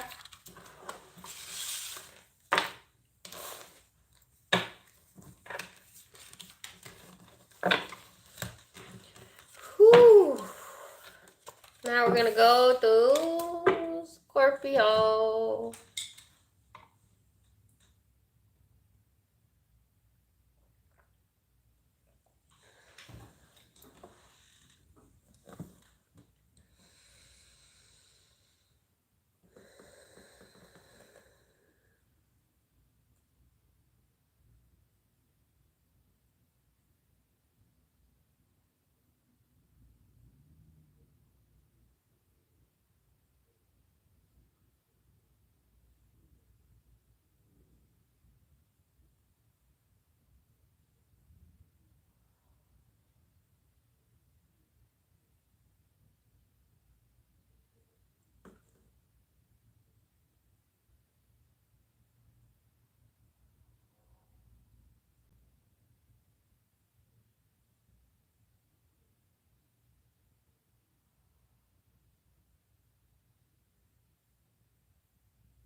I always get the most interesting messages for Scorpio.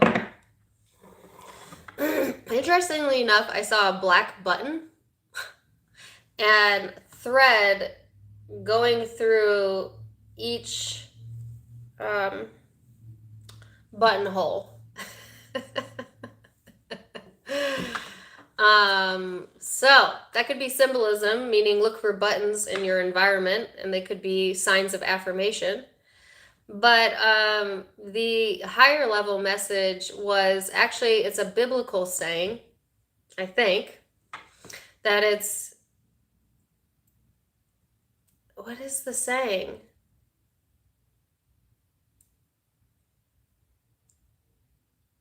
Something about it's easier to thread a camel through the eye of a needle than it is for a rich man to get in heaven, or something like that.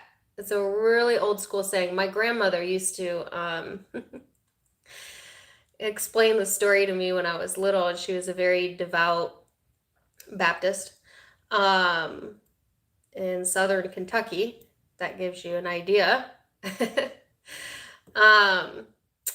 And I always thought that that saying was very interesting, right? Because I always was under the impression from my own spirituality that all of us are unconditionally loved, regardless of how much or how little we have on this earthly plane. So I never honestly resonated with that message. But now that I've done my own spiritual work, can I see where that message came from? Yes. I think the more people obtain within tangible reality, sometimes it can place them farther away from the spiritual self. Just because the ego gets really involved when abundance comes in the form of millions. I'm saying like millionaires and all of that. They get used to things being accommodated to them, so sometimes they lose their connection with who they really are. They lose their humbleness, they lose their spirituality. Not all, you know. But I do think it's harder when the ego gets involved. Now, what that has to do with your reading, I have no clue.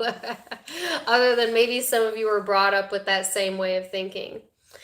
What Spirit has showed me is that that having things in abundance does not make you less worthy or deserving of unconditional love. But having an appreciation for it helps keep you close to your spiritual self. So some of you Scorpios might be attaining things in life and then feeling guilty about it for some reason, or judging others for what they've attained, which is just as bad, because that's placing judgment. Either way, it's placing judgment on others or yourself. But it's like, see that you are of the same thread as everyone else that you have in your surroundings and in your life. And we are all of the same thread of source. So very high level message for my Scorpios. Also, if you're feeling more passionate and more happy in your life and things are coming together for you, don't guilt yourself away from it. Don't start thinking, well, I don't deserve to be happy because of this, this, and this, or I should feel bad about having this, so I should give it away. Or, it's like, just understand that you're divine, you're worthy. And when good things come to you, don't show guilt, show appreciation, and those things will come to stay, right? So it's like, just keeping that in mind. But really interesting message. And honestly, I talk about spirituality and religion a lot on my Facebook, but I don't really do it so much over here. Because it can be controversial. But and let me also preface this. I think everybody's faith and belief structures, if that works for them, then I honor all of them. Okay, so I'm not trying to put anybody else's beliefs down, but that's what Spirit showed me. So, 5th house of passion here. All right, this is, like I said, about performance, entertainment, creativity, love affairs, pleasure, children, humor, romance. This is lovely. This is a lovely energy. And now I have Lovely Day playing in my head. Lovely day, lovely day. Oops. I am not taking all of those, Scorpio. Hold on. That was a misfire. Let's see. So I feel some lovely energy coming in for you. And it's like, just accept the fact that good things can happen to you. Can you just do that for a second? Can you just place yourself there, please? And because oftentimes that's where the jealousy type of energy comes from. It is feeling like someone got something that they didn't deserve, but nobody ever gets anything that they don't deserve. We all deserve unconditional love and divineness, and so do you. So do you. So the wheel. Yeah, the 9 of Cups. This is feeling satisfied. So the wheel is good fortune to me coming in, a feeling of satisfaction. Watch the overindulgence. Some of you might put it on a little too thick in the holiday season, whether that's food or drink or whatever. So that's just a precaution, as sometimes that can be an issue. But this is satisfaction here. And this taking it one day at a time, but the energy is speeding up, Scorpio. So it's really interesting to me because in the last reading I did for you, I got like this taking it one day at a time type of vibe, meaning like you're just kind of taking the moment as it came, and as it came, it went. And then I feel like the speed up of energy. So it's like things are speeding up in the environment. Things are coming in a lot faster than they had been in the past. And it was like all about divine timing, right? And the timing needing to be just so. And like I feel this is a satisfactory energy of things coming in. And yet, here you are looking the other direction.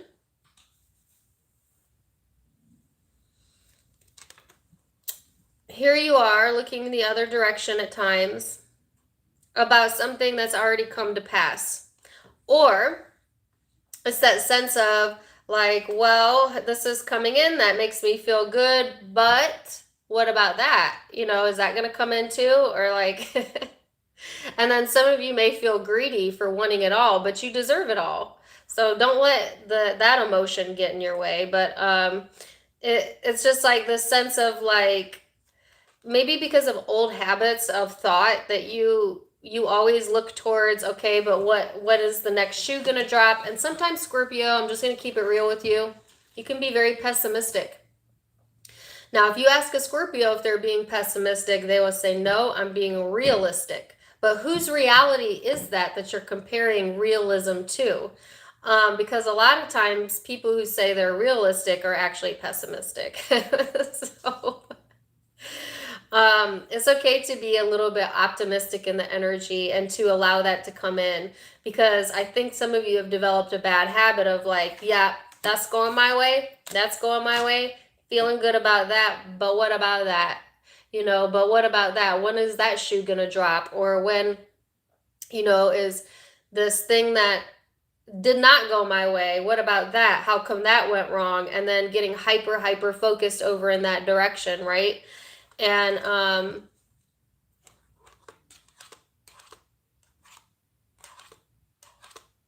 that's just a precaution. Okay, so you have control over that. You have control over where your emotions are. I feel like emotionally there is movement forward, but you're still kind of holding on to things from the past, if you're being honest, okay? With the Six of Swords here. But there could be also new opportunities coming in this week and new communication as well that's making you feel pretty good, making you feel pretty fortunate. So I'm liking that. Let's see what this person's energy is.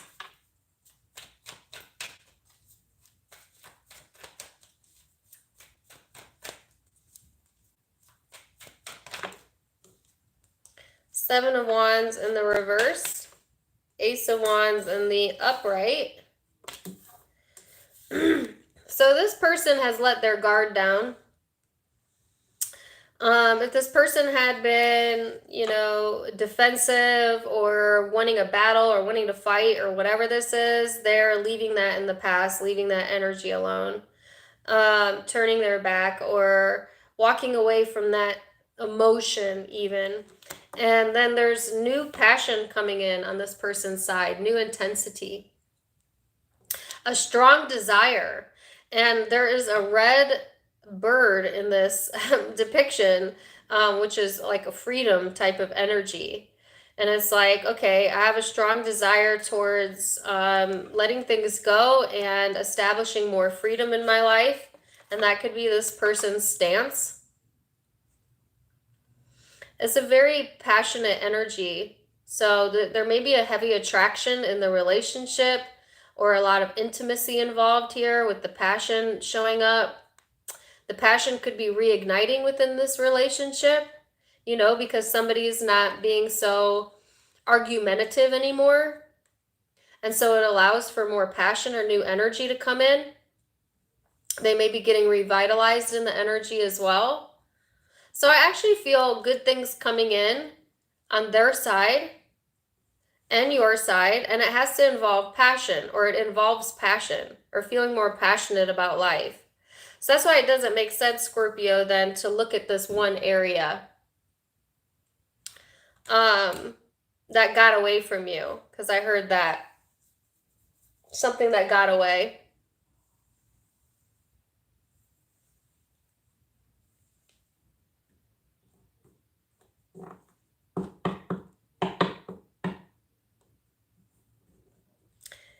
So I'm going to leave it there. That was a deep message. And there was actually multiple messages within that. So take what resonates and leave what doesn't. But I have Scorpio, obviously your energy is showing up. But I have Aquarian energy here. And I have Piscean energy here. Leo energy. Libra. Those are the predominant zodiac signs. But it can be any zodiac sign because it's a general reading. Some of you are like, why do you say that at the end of every reading? Because it never fails that someone always comments, you got it, but it's the other way around. Like, I know, it's a general reading. So, now I have to say it all the time. All right. Sagittarius.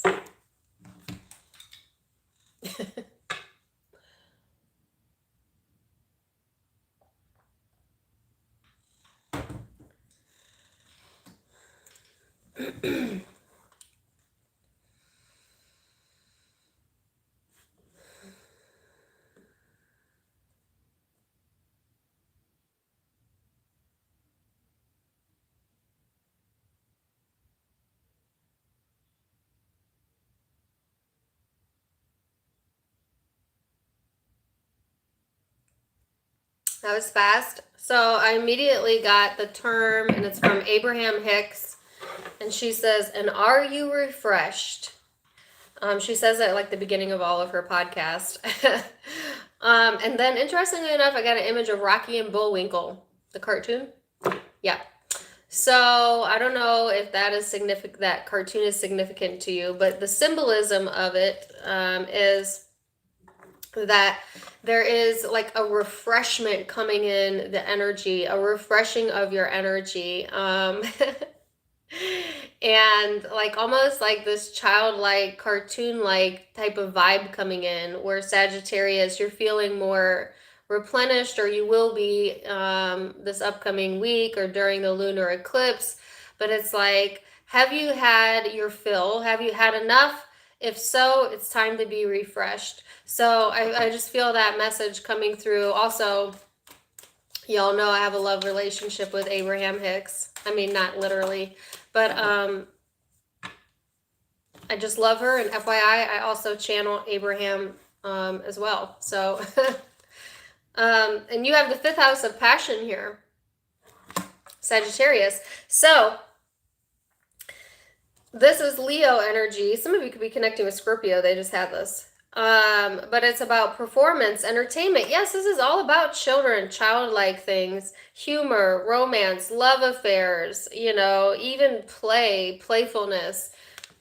It's a refreshment in the energy. Some of you might want a refreshment. And, you know, you might be treating yourself with something maybe you don't usually allow yourself to have, because I also got an image of a soda, and it reminded me, like, I don't usually drink soda. I drink water with everything, and then I like wine as well.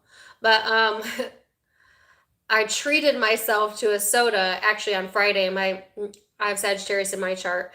And so it's like this treating yourself. You might treat yourself this week, and it doesn't have to be to soda, but you know, to something that makes you feel refreshed. Whatever that is for you, something that you feel like is a treat, you know. So treat yourself, but most importantly, treat yourself right, obviously, Sagittarius.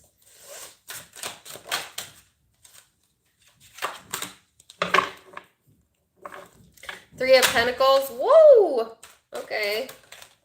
Man, your cards are all over the place. Three of Pentacles, Palace of Wands, Two of Cups. So you're putting the work in. I can see that to yourself. Yeah, time and dedication. Okay.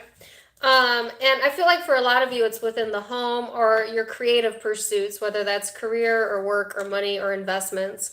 But I feel like you're tapping into that passion. You're tapping into that piece of you, Sagittarius, that gets you going in the right direction and replenishing your enjoyment of what it is that you do for a living, I feel.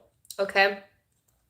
Or your purpose, which is usually tied to what you do for a living for most of us. But there's like also another message here about needing to look into one relationship in particular that you have put some time and dedication to. And I feel like you're looking at it through a microscope almost, or somebody may be looking at you through a microscope, trying to determine whether or not to come through or say something, or because now I have say something, I'm giving up on you. That song might be significant to some of you. But it's like, now I have another song. Is it Chris Stapleton? Say something, say something. Caught up in the middle of it. All right, so, okay. Somebody wants you to say something, you know, or you're wanting somebody to say something. It's like you could even be sitting next to this person and you're like, say something, say it, you know. And Sagittarius, you're so blunt. You're so, I love that about you, but sometimes it's harsh. I don't think you mean it that way. But it's like someone who might be being elusive or not really, or like beating around the bush. It may irritate you this week to where you're just like, we just say what you mean, or like get past this, or, you know, like cut to the chase, cut to the point. You might be very impatient when it comes to conversations going on, or a person in your life, or vice versa, because it can be vice versa. I feel like this is someone significant. I don't feel like it's like a random person on the street or a coworker. I feel like this is someone you have a significant connection with. Let's say that. And it's like overanalyzing this as well. You know, someone is like beating around the bush. That's what it is. Beating around the bush or overanalyzing something. And it's just like, just say it. Just say it. Because I almost feel like frustration here, and I can't tell if it's coming from your side or their side, but it's like we don't need to look at every detail before we make decisions. You know, somebody may be very detail oriented, whether that's you or them, and it kind of drives the other person insane.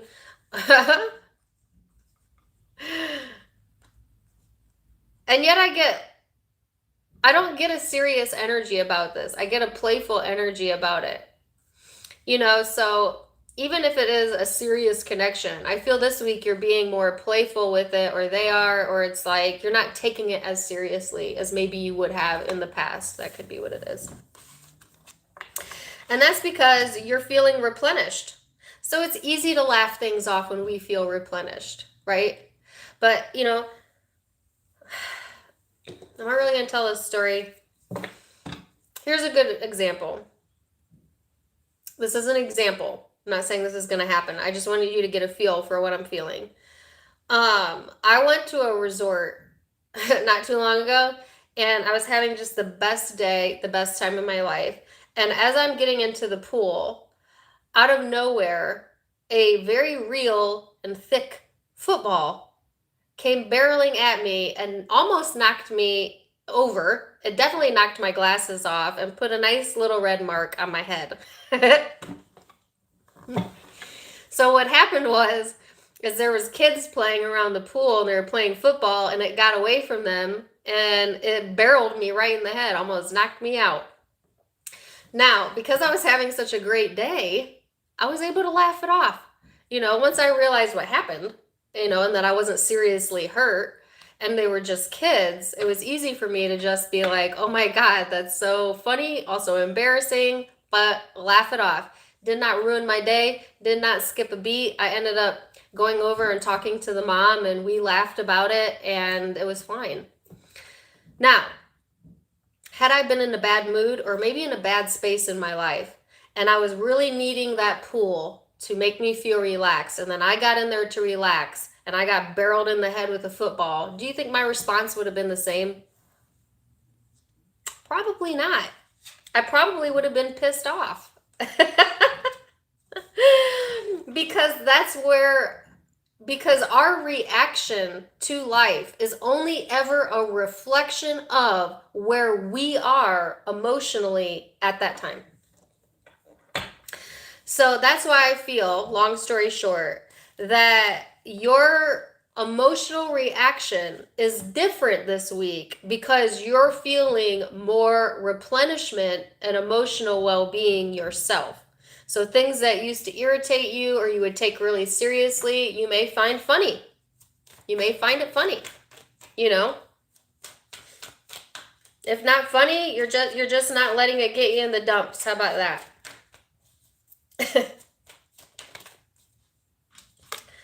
So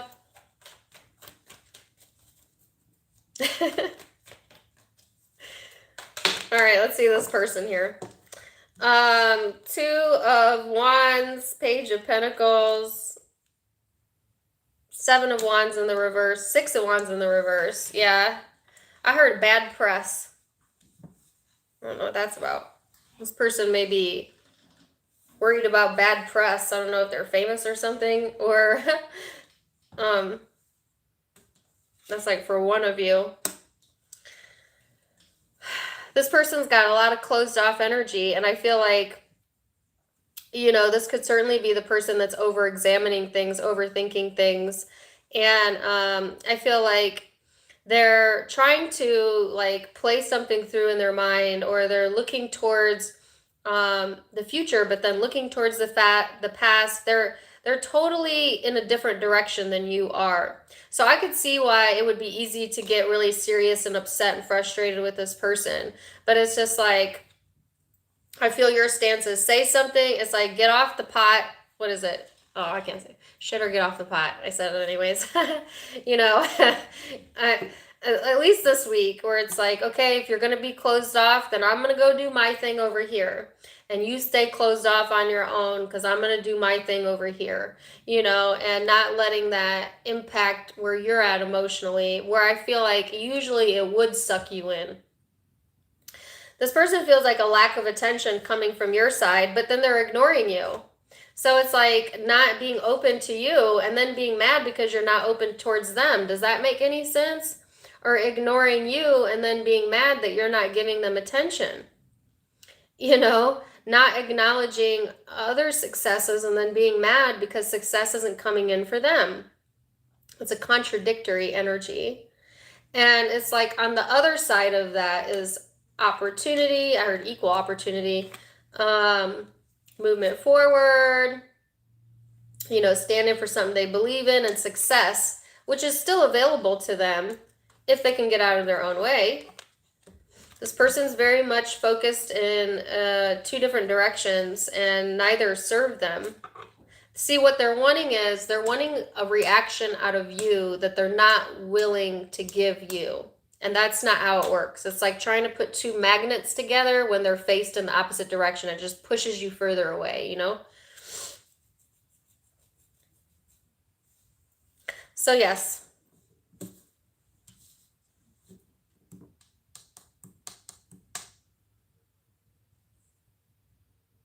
Yep, I'm going to leave it there. So lots of fire energy. Could be doing another fire sign, Aries, Leo, Sag. I have Virgo.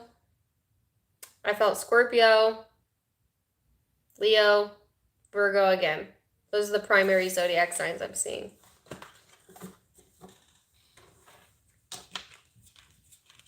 Capricorn as well.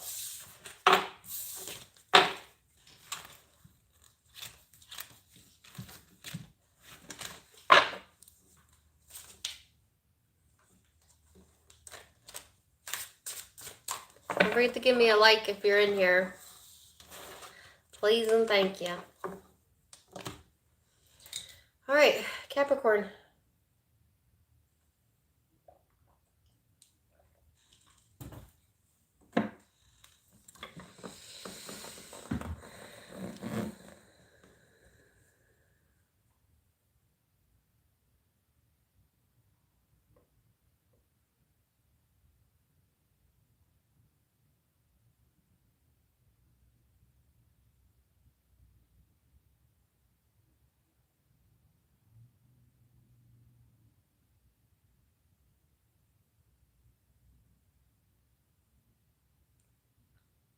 Okay. So it almost came like in a barrage of images that kept changing into other images. So first of all, I heard rainbow child. I don't know if you're a rainbow child or what a rainbow child is. I think I might know what that means, but that's what I got. That might be for some of you. Then what I started to see was the sacral chakra, then a heart, then the song "The Heart Wants What It Wants" through Selena Gomez. Then the heart turned into a scorpion. Some of you might be doing a Scorpio. And then it like slithered away. Or like, went away. So, like I said, a little bit of a barrage of emotions. I feel like you definitely know what your heart wants. Some of you may have Scorpio in your chart or be dealing with one, okay? Either way, it's like feeling like a sense of something getting away from you. But yet, to me, a rainbow is always symbolism from spirit that all really is well, that you are protected, and that is the promise of God. That may be a reminder that you need.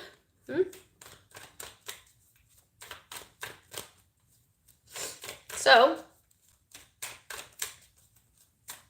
let's see. Interesting.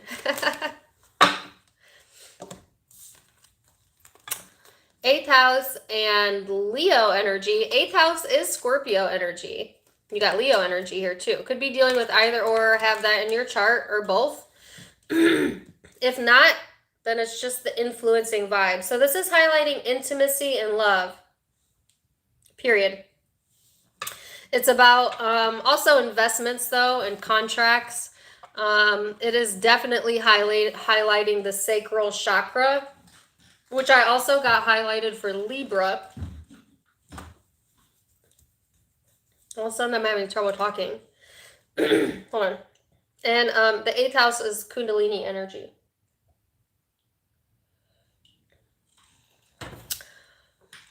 All right. Sorry. This is also bringing out your more expressive, creative side, your more playful side, your confidence, making you maybe feel a little bit more extroverted, especially as we go towards the lunar eclipse. Be careful of excess during this time frame. You know, you don't want to be like eating the whole turkey for Thanksgiving if you celebrate Thanksgiving, or if you eat turkey. You know, just keep that in mind, as it can be a bit excessive type of vibe. So, yeah, Capricorn, let's see. So it's interesting that I got that saying, you know, or the song, "The Heart Wants What It Wants," because I feel like there's no doubt in your mind what your heart is searching for.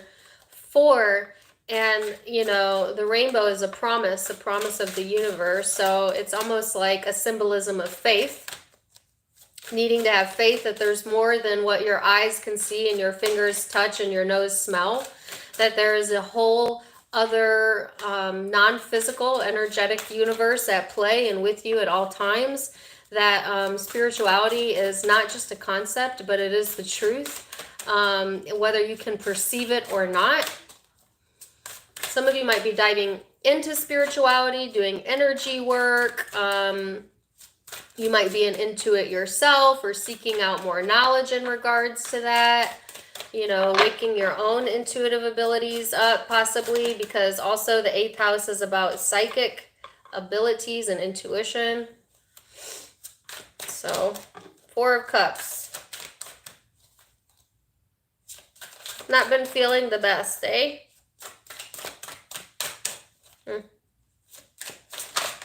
So, ooh, Ace of Cups.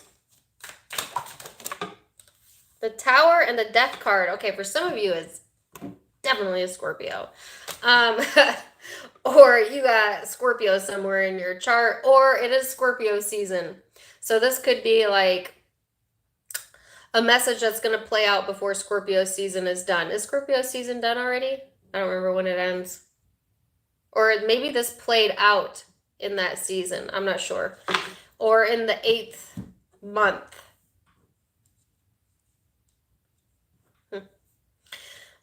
Anyways, there is like this emotionally draining energy, and then all this love coming in, and major changes also within the love sector. All right, so I feel like there may have been like this lackluster energy, Capricorn, or that you may be currently in this energy of just feeling like you don't have enough to give right now. Like you're emotionally exhausted and having difficulty, with that. And then, like, right around the corner is this very replenished energy, a major change, major shift in your love relationships that's highlighting intimacy and this more playful, like, flirtatious energy, okay? So to me, it's like going from a rainstorm to the rainbow, right? And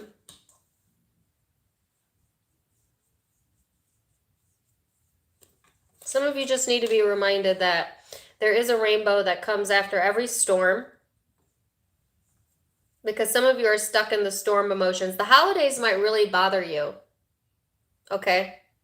It may really bring up things from the past that you hold private to you, secret to you, or this time of year possibly. And it can make it hard for you to be able to see the love that you have in your life right now. And a lot of people get seasonal depressive disorder, especially as it gets darker earlier in the day, or it's just, this time of year tends to do it to people. But it's like, just remember that you're loved, and this is a promise of the universe. I almost feel like crying, not in a bad way, but like in an overflowing, remember who you are way, and even when it feels like things have changed beyond the point of repair, or transitions happen where we leave our physical body into our energetic body, just remember that the soul is eternal. And this is not a prediction. I don't do like you're transitioning predictions. No. Some of you, though, definitely the holidays may bring up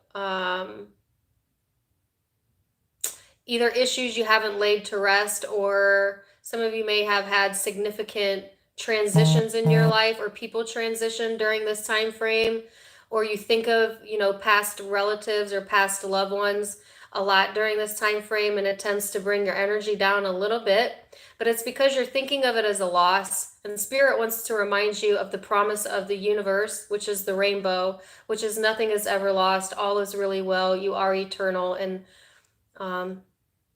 your loved ones are with you right now, always. You can talk to them, you can interact with them, and they'll always answer. And so that's a very specific message, not going to be for all of you. If it's not in regards to like an actual loved one, then I feel like it's this transitional energy of going out of, love lost into love gained. And the universe is at play here. As often the Tower talks about, divine intervention almost. It's a deep reading.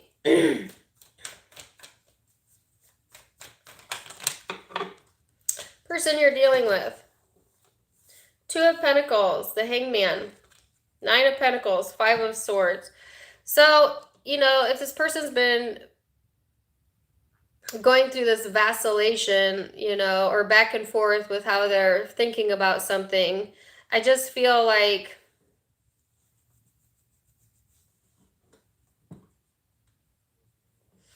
they're trying to keep it more grounded and more peaceful in their life. There is a sense of rejection over here. This person may be going through issues of rejection, or if it's not that, and I hate to say this, but someone like, they almost don't even care if you're hurting. It's like, what can you do for me? Like, somebody could be a bit demanding on you. And I don't feel this is an intimate person here, but it could be. It's like there's too many demands being placed. And I don't feel that you're in a space that you want, that it's like, I don't have the emotional energy to meet your demands, okay? Some of you may need some time off of work, just FYI, to focus on other areas of your life. But I just get a lot of place demands. And of course it could be interchangeable, right? I feel overall that this person, sometimes they take like your independence, Capricorn, as a form of rejection, or like or maybe they even see what you're going through, but it's like they have a hard time empathizing with that for some reason. I don't know. This person's like selfish or what? Because I heard selfish. They have a hard time seeing it from other people's perspective. Okay. Because maybe they're a survivor, or maybe they are someone who doesn't allow themselves to get emotional like that, or does not understand what you've been through, or something like that, because they feel maybe there's a different way to handle it, or they would handle it differently. And like, I guess who cares how you would handle it? You're not them and they're not you, you know? um, and that's really specific. For most of you, it's just like this person sees you kind of maybe closing off or going into this more independent status, taking time out for yourself, and they may feel a bit exhausted in the energy. They're trying to understand maybe, but they're having a hard time understanding, I feel. Okay. They're having a hard time seeing it from both angles, right? Could be dealing with Scorpio, definitely. Leo. Aquarius.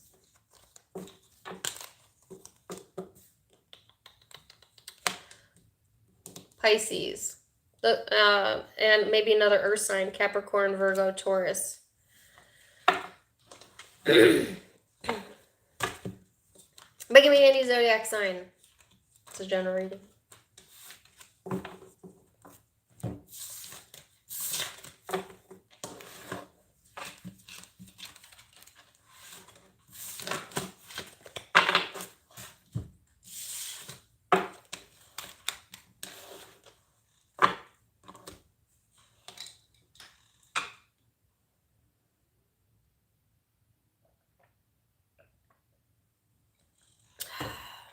Aquarius. My voice is going out.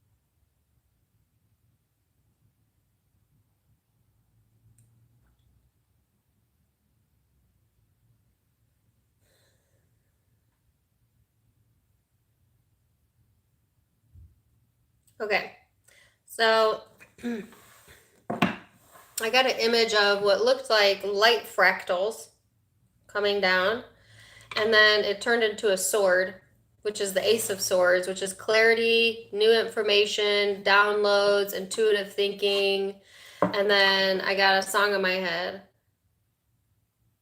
I've been waiting. I've been waiting for you. Right here, right now. There was no other place I'd rather be.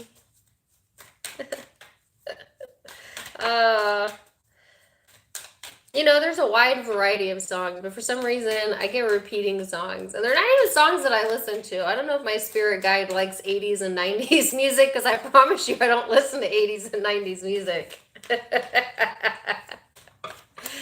But, and I'm not that old, you know. But, yeah, that's the song I got.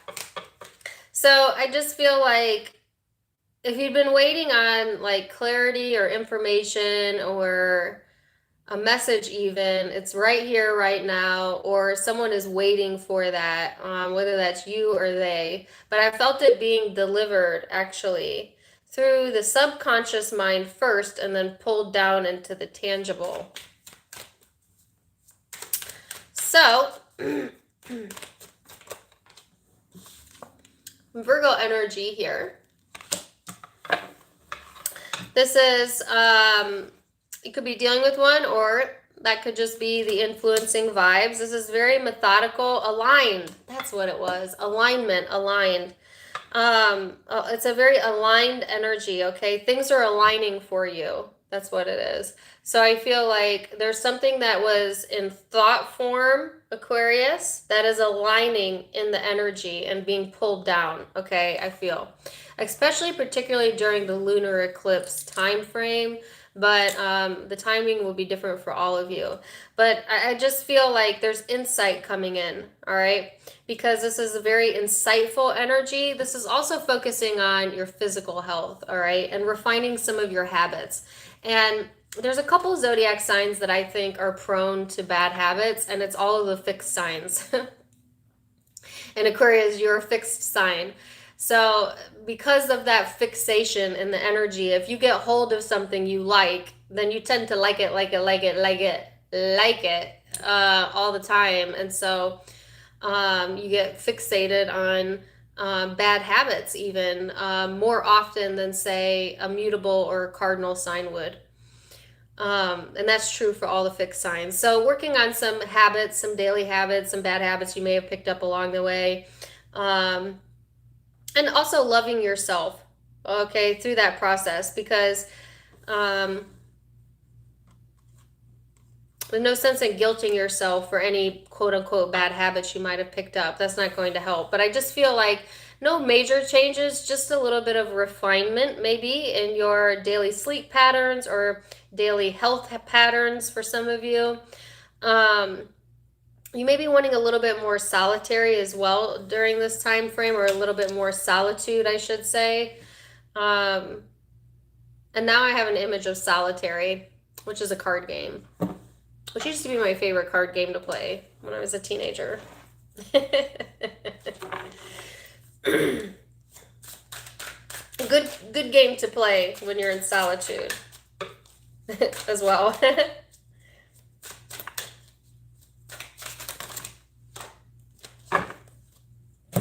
So let's see.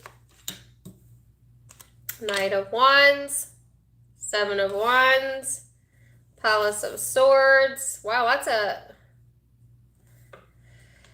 Seven of Pentacles, Page of Coin. Okay. So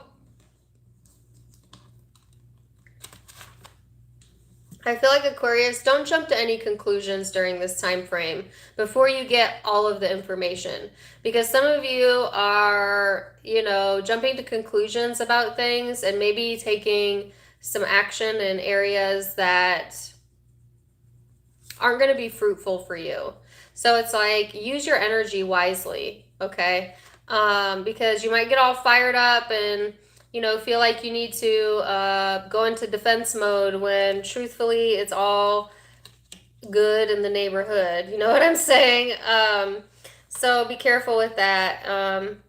Don't be quick to go on the defense during this time frame. And I feel like it's hard to get an Aquarian on the defense unless you insult like their intelligence or something. So there might be someone here that you feel like does not respect you or insults your intelligence, and it pisses you off, and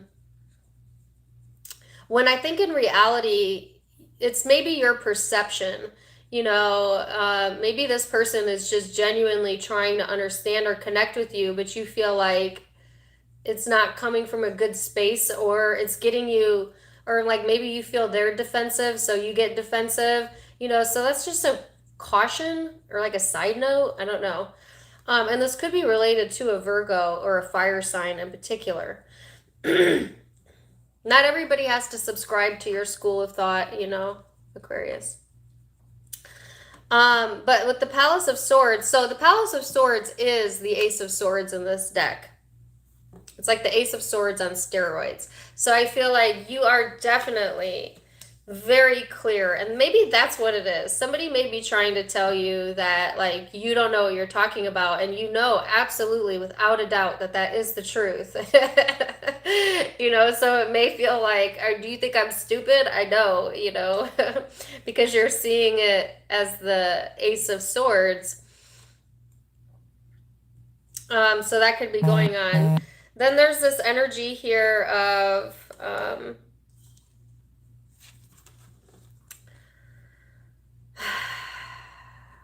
just get a lot of defensiveness, which is interesting to me. Because I'm an Aquarius and I don't feel that, but that may be coming in later this week. But I just feel if it's not you, it could be someone you're dealing with. With the Seven of Pentacles here, there's something that is definitely ready to come to fruition. And that's what I was feeling earlier about like the thought form coming down into the tangible. And the Page of Coins often to me is an opportunity, a tangible opportunity. So something showing up literally in the physical reality that you have, I think, waited for, or yeah, because I got that song. I've been waiting. Because I feel like you saw it coming, you know it's coming, you know something's getting ready to come into the tangible, and here it is, you know. So this is an interesting message, and I'm losing my voice. I've been talking for too long.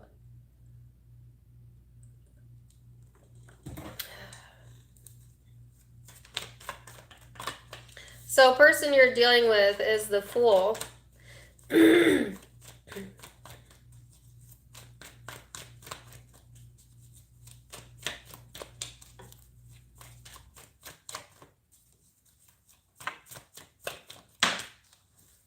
Two of Swords in the reverse, the Death card, the Ace of Pentacles.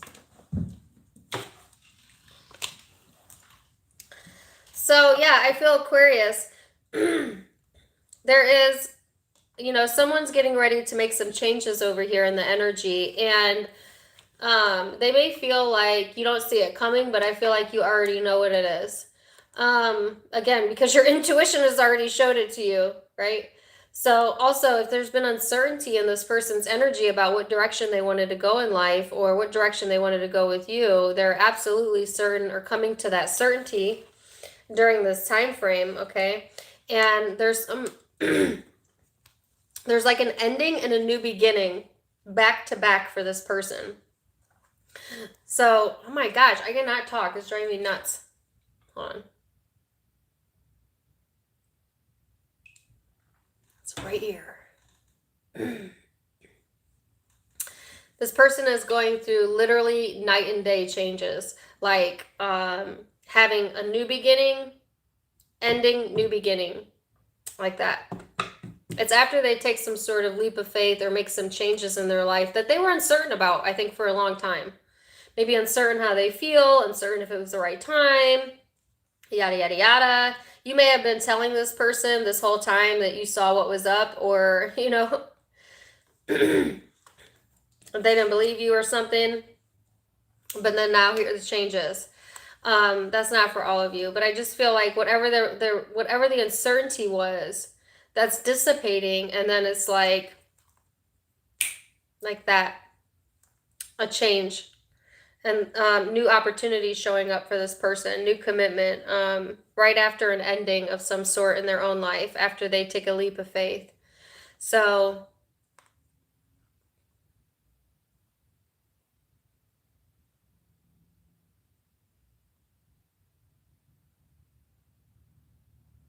I have a song in my head, but I don't know who it is. A change is gonna come around. There's a change occurring over here. This may have been a situation where things just didn't get off the ground with this person, or it was very short-lived, you know, and so you may have known, you know, or suspicioned that there were changes going on. Like, I just got this message about something being short-lived. So say this is an opportunity popping up, you know, that you have foreseen coming through, Aquarius. It'll be short-lived, so take heed of that. If it's not in relationship to you, there's some like major shift going on, but it's short-lived. So don't get too caught up on it, is what I'm feeling.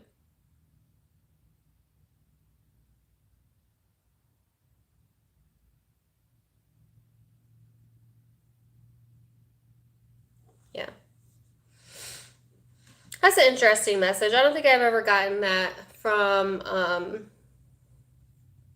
this card before, short-lived. So you might have, there's lots of different ways that that can resonate with this connection or this person. But it's like, it was quick action, short-lived. You got clarity on it. You see what's up. There's something coming to fruition that you already either dreamt of or thought of. And here it's popping up again, but it's short-lived. Okay, so that's like the quick synopsis of what I'm feeling here. All right, so could be dealing with Aries, Scorpio, Virgo, fire, Leo, Aries, Sag. Could be Capricorn.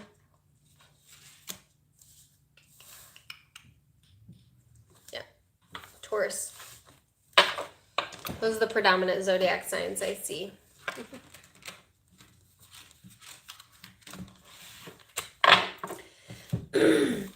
You know what I never noticed? This is a side note that I do that my great grandmother does. My grandma, not my great grandma. I always do that. I just noticed that. And like my grandmother used to do that, and I just loved her. She has, first of all, she's like 4'10" of just this cute sweetness. And I'm not sure how old she is now, but she would kill me if I gave her age out. But she's just in such great health for her age, and she's so cute. But she always used to do that.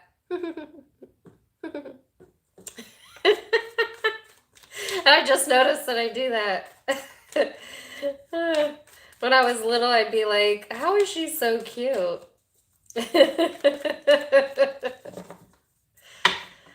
I took a piece of my grandma with me. I don't even mean to do that. I wonder how often I do that. I never realized how much I say, you know what I mean, until I had a YouTube and everybody pointed it out to me. And I say, you know what I mean a lot. You know what I mean?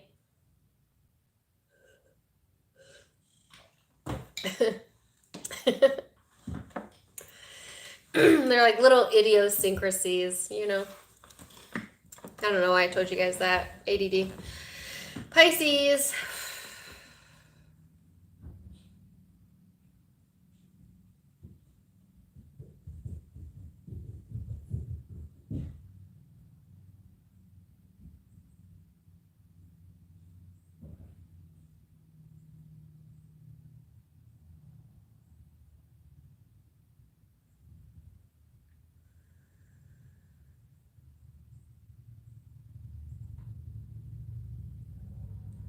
Okay, so I got a picture of, coincidentally, a trophy, specifically a football trophy. Then the football transformed into a baby. And then I got Rock the Cradle of Love, which is also an old song. So, what I'm taking away from that, Pisces, is because I also heard trophy wife, and that's so specific, but it's like taking a relationship and making it into a trophy. And relationships are not possessions, so that's definitely going to get you in trouble later on if you feel relationships are a trophy, and or if you're dealing with someone who thinks that you are going to be that trophy, because it's a sign of possession, possessiveness, and you cannot possess another human being. We are all here with free and divine will. Although you can be proud of your partner, you could be proud of your partner's accomplishments, or you. Beyond that, it goes into unhealthy territory when it becomes possessiveness. So I don't know if you're dealing with possessiveness in the relationship sector, and I don't know if that's coming from your side or their side. And it may not even be with intimacy. It may also be with children. You feeling, which I get why parents would feel possessive of a child, but at the same time, your child is also born of free will. And as parents, our children are not possessions. They are not for us to own. They are for us to guide and to guide them to use their own free will, be their own unique personalities, and not a replica of us. They didn't come here to be a replica of us. They came here of their own free divineness and free will, and we are here to guide them to figure out who that is for themselves.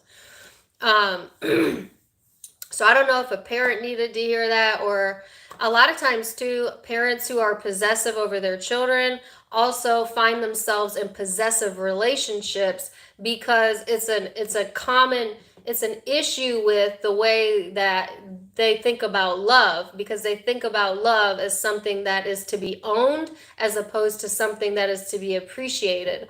And so a lot of times you'll see that correlation where like you have like an over controlling parent or very possessive parent. They want their child to think, act, and be just like them and nothing else. And if the child is anything outside of that, then the child is damaged. And then therefore the child grows up to have a damaged psyche because they think something's wrong with them, when in reality they were not born to appease or replicate the parent. They were born to be here of their own free divine will. And it's a flaw not with the child, it's a flaw with the parent and the way that they're thinking. This is getting really in depth, I'm sorry. So some of you might need to hear this. You could have a parent that's like that wants you to be an exact replica of them. Some of you could be relating to Taurus. They had a message similar to this. Or you could find yourself in a love relationship, if this is not about your parent or how you're parenting a child, possibly.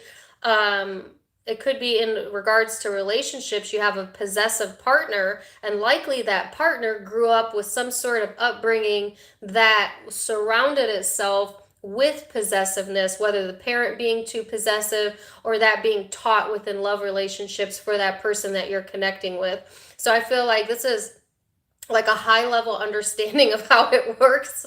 And I did not know I was going to go into all of that, but I think that's why I got rock the cradle, because this is a learned behavior through generations that is somehow impacting you, or that was important for you to hear, or, you know.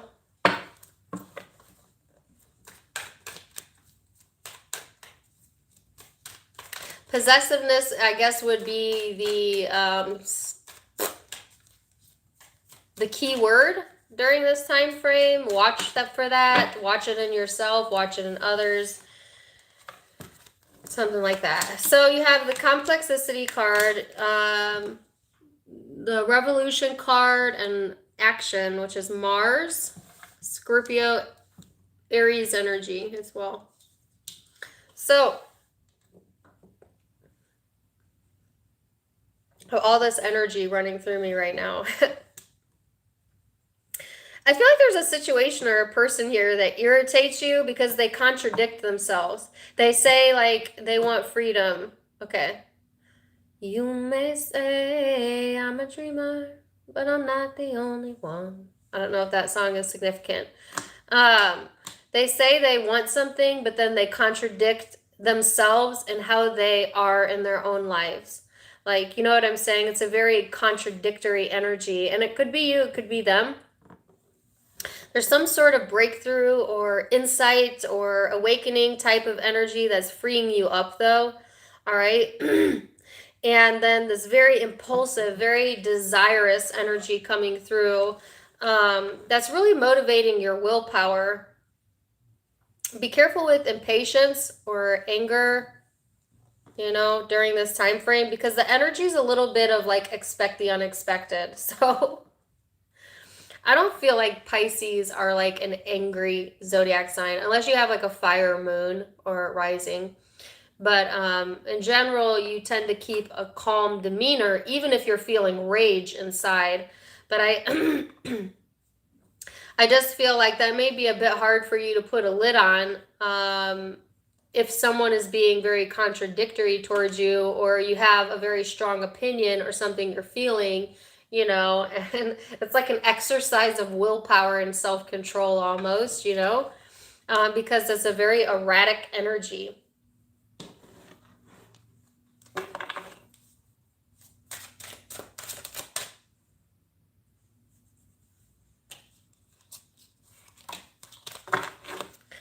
So, you have the Ten of Pentacles, the Seven of Swords. There's that erratic energy showing up again. Three of Cups,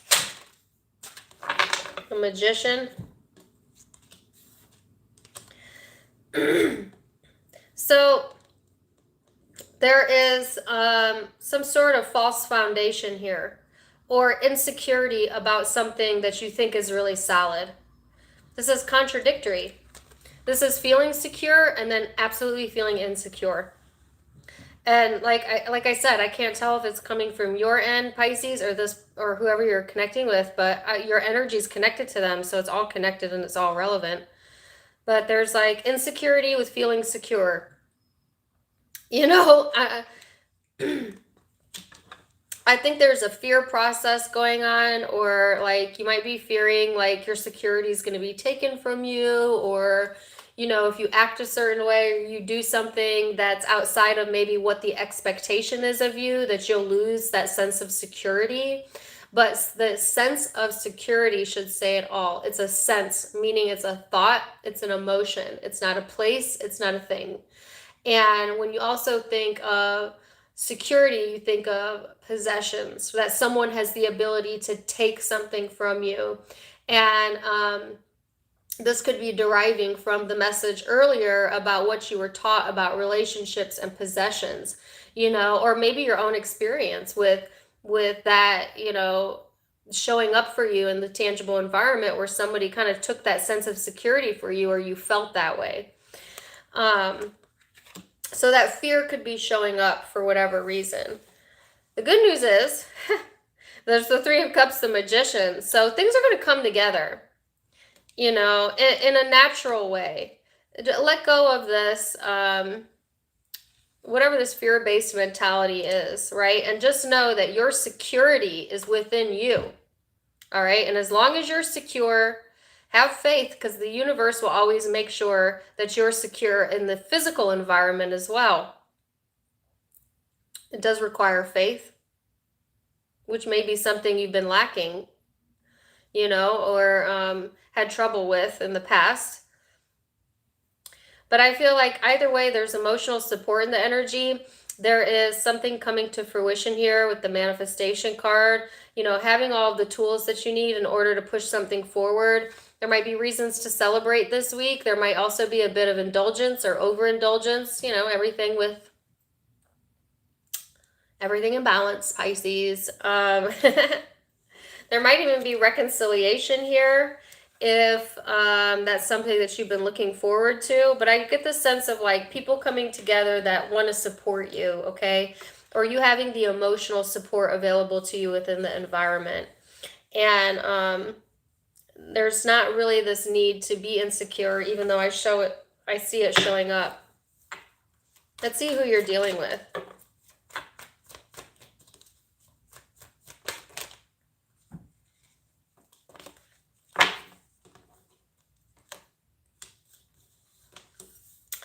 Yeah, there's the Seven of Swords again. It's in the reverse. Knight of Cups. Somebody's not being authentic with their emotions, okay? I don't know if that's you or them. That's that contradictory energy here. You know, wanting to emotionally express, but not wanting to fully tell the truth. You know, waiting on cooperation, but then not willing to cooperate. This reminds me of Capricorn's reading a bit. You know, not really being open to your way of thinking, or being closed off. You know, you might have differing values from this person. Oftentimes, this is my parental guidance card. But it can also be a sign that maybe you don't, Pisces, the way that you think about life and the way that this person thinks about life is vastly different, all right? Even if it's someone that you have an intimate relationship with, familial or not familial. It's like have you ever met someone that they say all of the right things to get you to open up, but you sense that they don't mean it, you know?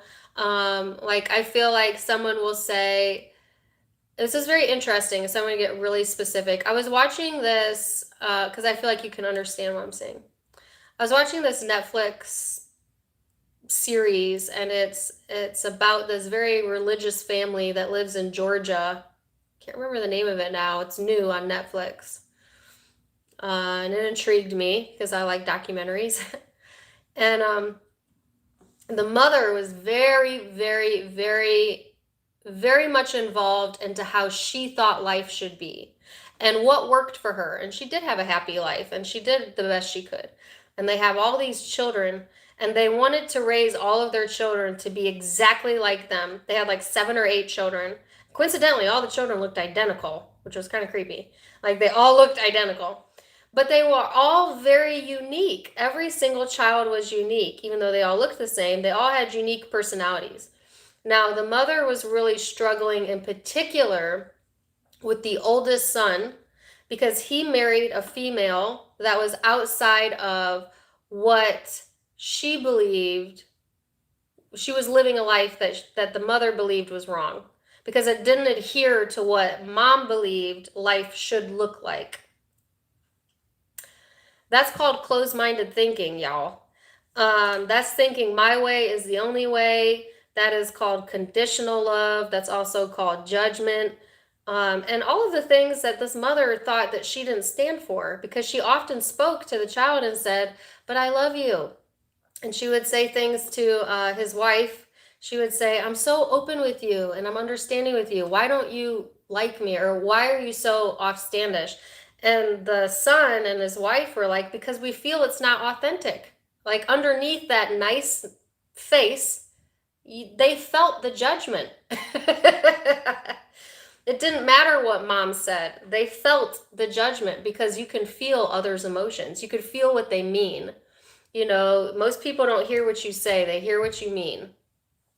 That was a really long story. And if you've seen the documentary, please comment. But it was fascinating to me to watch. And the reason why I tell it is because that's what's going on here. It's like somebody's saying something, but Pisces, you're picking up on not what they're saying, but what they mean. You know, it's like you're just saying that to get me to adopt to your way of thinking or living, but that I know you don't mean that. You know, I get that.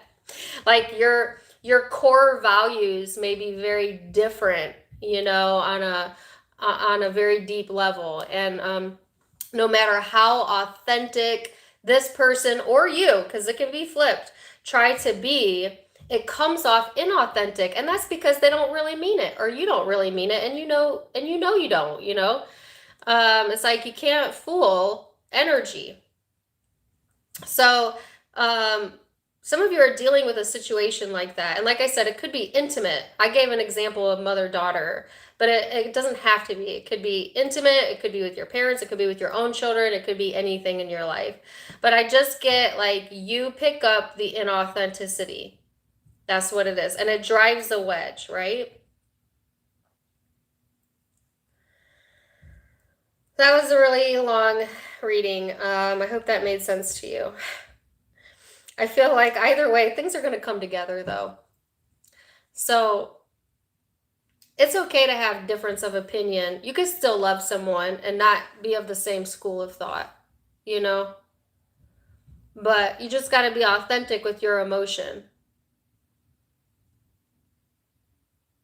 And try to see everybody with where they're at. Because where they're at, we're all trying to do the best with where we're at and what we know. So there has to be some understanding there as well of that. All right? So could be dealing with Scorpio and Aries, Taurus, Leo, Aquarius, Pisces or Cancer, possibly Sagittarius. Those are the predominant zodiac signs I see. So I'm going to leave it there.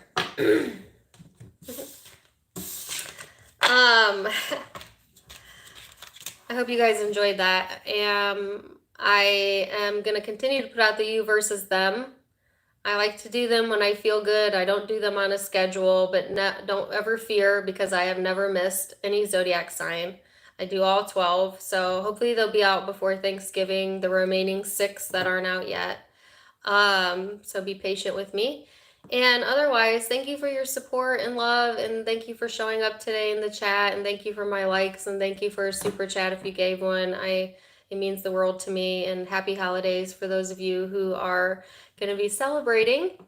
And until next time, my friends, namaste. Bye.